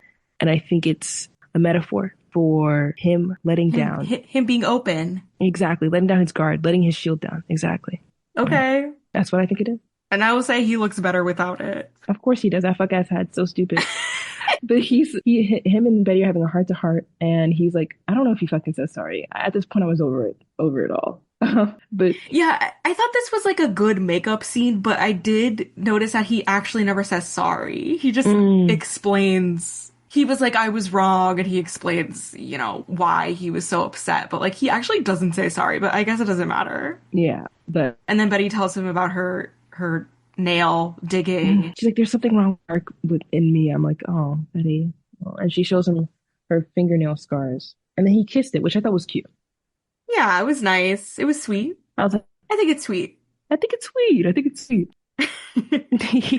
I don't have any major feelings, and I have even less feelings about Varchie than happening in the next scene. I'll say this. I just said Bughead and Varchie going strong, okay? Mm-hmm. I did like the conversation that Veronica and Archie had because I thought it was, like, actually, like, mature. Like, I thought they were, like, actually communicating and, like, sharing their feelings and, like, bonding. And, that's good. Like, I understood why they got together, Yeah, it made sense. It did make sense. I was like, okay, like, fine. I'll take it. It didn't Mind feel you, though, too much. Archie did just want Val back like an hour ago. Yeah, but... that was also confusing, but we'll just ignore that. Yeah. But him and Veronica start making out, and then like Veronica wakes up the next day in like his bed, but he's not in the bed. He's like on the floor on Jughead's bed. I was like, oh, respectful. Yeah, so I would assume they did not have sex, right? They didn't. He's yeah, there's no way. Yeah. She Even though they were kind of acting like it. Like she was doing the walk of shame. Like, yeah, and then Jughead catches her, and then he's like, I'm not going to tell anybody. And she's like, thank you. And then she sneaks out. And that's when she gets the pearls when she arrives back home. Smithers. Yeah. I have a package for you. And then she also like goes to like the next day, like at school, she brings Betty pastries, and Betty goes, the last time you brought me pastries, you made out with Archie. And then Veronica laughs and doesn't tell her about her making out with fucking Archie. Mm-hmm. Damn, Betty clocked her. She clocked her real good, but Betty still doesn't know. But what's that thing called? A Freudian slip, kind of, but in action. That's kind of what Veronica did. Yeah. But then it cuts scenes again to Archie's home after he's finished like cleaning up place after the party. I have a note that says Alice loves getting the teenager tea. What's that in reference to? Maybe at the newspaper place? They're all talking, potentially? Oh, yeah, that was probably it. Yeah. Anyway, yeah. Yeah, there's this like weird stripped down cover of Walking on a Dream playing. I don't know if you noticed that. I didn't notice it at all. It was weird. But anyway, yeah, then we're back with Archie and his dog Vegas. I think this is the first Vegas appearance. Is it? Ooh. Oh, the dog? I know he talked about Vegas before. He said that he was at the lake with him. Yeah. Oh, yeah. Maybe we've seen him in a flashback. Yeah, whatever. Anyway. Yeah, Vegas was in this episode. He's here. Woohoo! Congratulations, he got his check. But guess who pops up? Archie's mother, who we've never seen, but is the lady from Breakfast Club. Molly Ringwald is here. Woo! Molly Ringwald cliffhanger reveal. Ooh, his mother. I know everybody was gagged. Molly Ringwald? No, for real. I just said, it's kind of crazy that Archie hasn't seen his mom in 2 years. Like, is she a deadbeat? Is she a deadbeat mom? She's a deadbeat mom, for sure. She's like, a deadbeat mom. What's going on? Do you think she pays child support? They're not divorced. Then no. I feel like Fred's the type of guy to be like, oh, you don't have to like pay child support. You can just send whatever money you like, because he would assume that she would send money for her fucking son. But low-key, I feel like she probably wouldn't. I feel like she does because she's like a fancy lawyer. She probably has the money. Well, she has them. That doesn't mean she's sending it over. I mean, Fred and her name is Mary. Fred and Mary are like on good terms. I know they didn't really show it in this episode, but like they're on good terms. So I don't know. But they I feel like seen she's each probably other fine. In 2 fucking years, and you have lawyer money, and you haven't flown out or flown him out. Maybe she's flown him out. No, she hasn't. True. No, that's a good point. She's just a rich deadbeat. She probably like sends fucking gift cards and shit with $300 on it. Ooh. No shade. Clock it. But yeah, that's how that episode ends. And yeah. Okay. If I had to compare, 5 and 6 is below this. Okay. That's 3. 9 and 10, 2. And then 7 and 8, 1 of the last 3 episodes. I like 9 and 10 because they were really entertaining. Like, I don't necessarily think they're like better episodes than the others, but I was just like really fucking entertained. I mean, I said it at the beginning of this episode. I think episode 10 was stupid. Like, it seriously was fucking stupid. Like, the only thing that was like real was like the character stuff with Jughead, I guess. But it's just like overall, like all this stuff kept happening that was just like so fucking dumb and unnecessary. It didn't and just add to like the plot. Yeah. And just like Riverdale being Riverdale. Yeah. But I appreciate Riverdale being Riverdale, so Right. I was really entertained. I don't think they were like the best episodes, but I had fun. It was entertaining because it had those, like, it was entertaining. Like, the jokes were there. Yeah, It was funny. exactly. Yeah. Well, So, notable lines for this episode. Veronica says, "Why is this suddenly feeling like a friend intervention when Betty and Archie are telling her about Hiram?" And then, yeah, the Kevin quote, "Holy Chuck, I think his lats got bigger. Not that I care because he's devil incarnate." right. Right, Kevin, right. When Veronica says, "We live in a democratic society, Cheryl," I was like, didn't really age that well. Yeah. And then when Cheryl recruits Chuck, she says, "Okay, so you're the worst, but it just so happens that both of our arch nemesis, Betty Cooper and Veronica Lodge, will be at a little shindig at that Chowderhead Archie's house." What a sentence. What a fucking... It sounds like a Mad Lib. It's like AI couldn't even write that. Like, ever.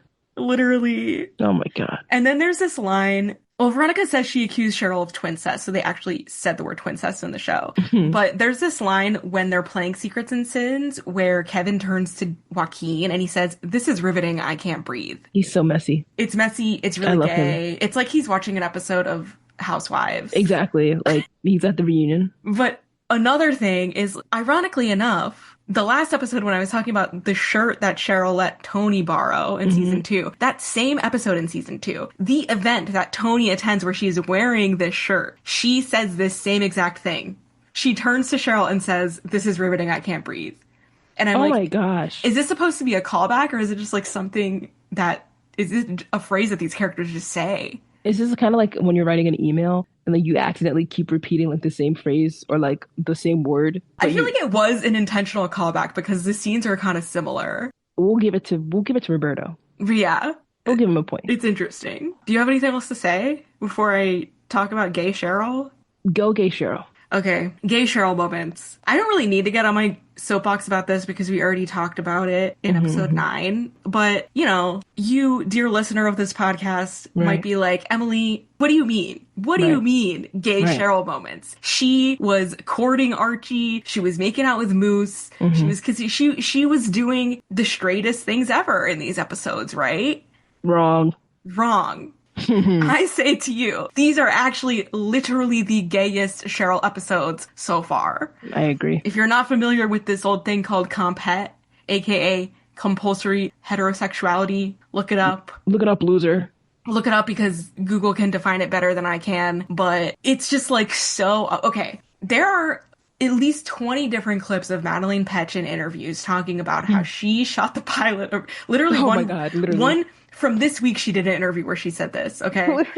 After I shot the pilot, I knew Cheryl was a lesbian. She made that shit up. And I called Roberto up and I said, "I know that Cheryl's a lesbian." And Roberto was like, "What the fuck are you talking about?" And I'm always like, "Madeleine, I appreciate this, but I feel like you're exaggerating. I feel like there's no fucking way you knew from the pilot. Like, you're joking. Just because in my brain, it's impossible for me to believe that a straight woman would think that way. I'm sorry." Oh, wow. You got a gagged her. I mean, you'd have to be really entrenched in queer culture if you are familiar with, like, to be that introspective to shoot the pilot of the show and be I think Cheryl's a lesbian. Like, that's crazy. She's not Darren Criss. Exactly. She's not Darren Criss. He's the only person he's the only straight person I'd believe would be able to do that. But honestly, the way that she plays Cheryl in episode 9, like, I do genuinely believe that she could have, maybe not that she's a lesbian, but there's something going on. I do think that, like, it's possible that she thought that Cheryl was queer. 100%. Exactly. Like, there's just so many signs. It's so prominent. Like, she doesn't actually care about Archie in the way that she wants to, like, spend time with him. Like, she just likes him as a person and as a friend, and he's been kind to her. And so she's like, "I want you to be there for me." And also, Cheryl's parents are, like, Cheryl's parents are the reason why any of this even happens. They're forcing her to, like, bring a date and to, you know what I mean? Like, comphet, aka the Blossom parents. Like, what else do I have to say? Has to do. Exactly. And Penelope literally fucking, like, confronts Archie about it. And of course, at school. Yeah, when she kisses Archie, it's just like, of course she kissed him. It gave nothing. And it also, literally negative chemistry, weird as fuck. Even the DILF line is a good example, which we already talked about. Like, Why are you calling Fred a DILF? It's just episode 9 is just like literally chock full of gay Cheryl moments for those with eyes to see. You They're can there. say like even like Moose and her making out was really gay because her and Moose probably had a gay heart to heart about how they're gay, and they're like, oh, let's Yeah, control it at this party right. to squash the gay rumors. Episode 10, her making out with Moose, that was even gay because when she was making out with Moose, mind you, she was staring daggers at Veronica. Oh, Because she's there to like piss off Veronica and she's like dancing with Moose and making out with him, and then it cuts to like Veronica, Joaquin, and Kevin like watching them, and Cheryl's just like staring at her. it really was supposed to be Reggie, wasn't it? It was supposed to be Reggie. It really was. Wow. That would make more Yeah. sense. Yeah, okay. And her making out with Moose, I mean, it's just like they were drunk at a party and Moose was there. Like, you don't need an explanation for that. I gave you the explanation. You they're gave me the beards. explanation. Yeah. Yeah, beards. Exactly. I mean, Moose is bisexual, but even aside from that, he has a girlfriend.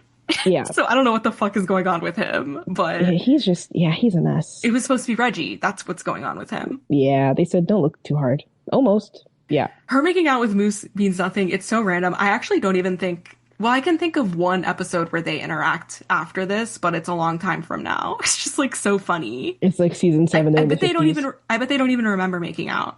Probably not. They're drunk out of their asses. It's actually season 3, but okay, we'll get there. Don't even worry about it. Anyway, yeah. So that's my spiel about Cheryl comphet. She's at her gayest. She really is at her gayest this episode. I've presented my evidence. It's good evidence. It's the only evidence that we need because the jury has discussed it. And they've decided that Cheryl is absolutely guilty of gay. She's guilty of gay. She is. She's guilty of gay. Lock her up in the Pride Rainbow Parade.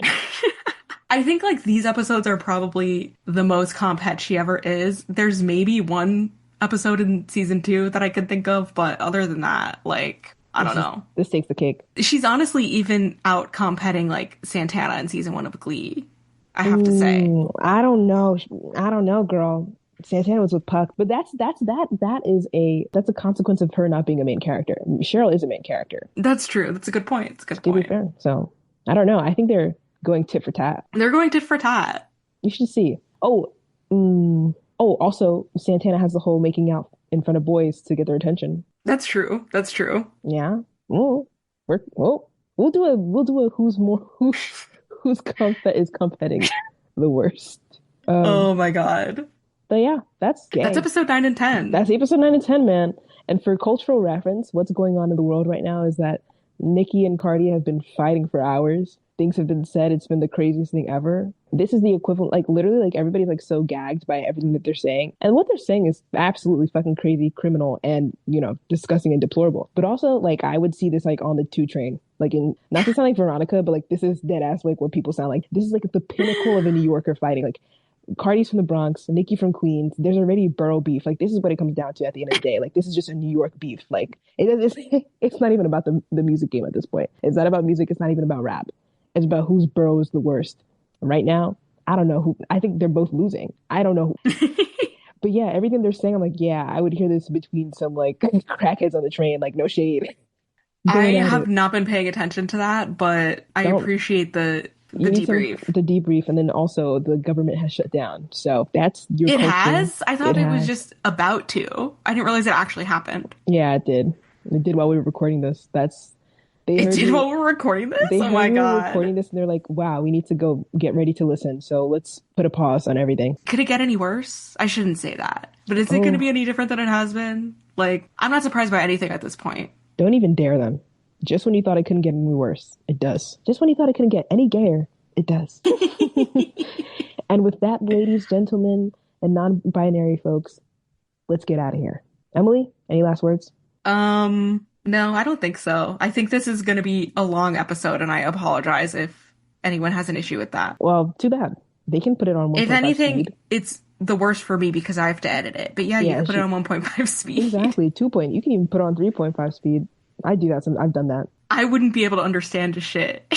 So you got to do what you got to do sometimes, man. Yeah, like you have a 4-hour lecture, you have to just thug it out, man. But with that being said, everyone, I hope you enjoyed this episode. Please make sure to leave a comment or rate, leave us some reviews, share our content, follow us on Instagram, TikTok, Twitter. And yeah, we hope you enjoyed. We hope you have a wonderful morning, afternoon, or evening, and have a good one. Goodbye. Bye. Do, do, do, do. Do, do, do, do, do, Do do. do do do do do.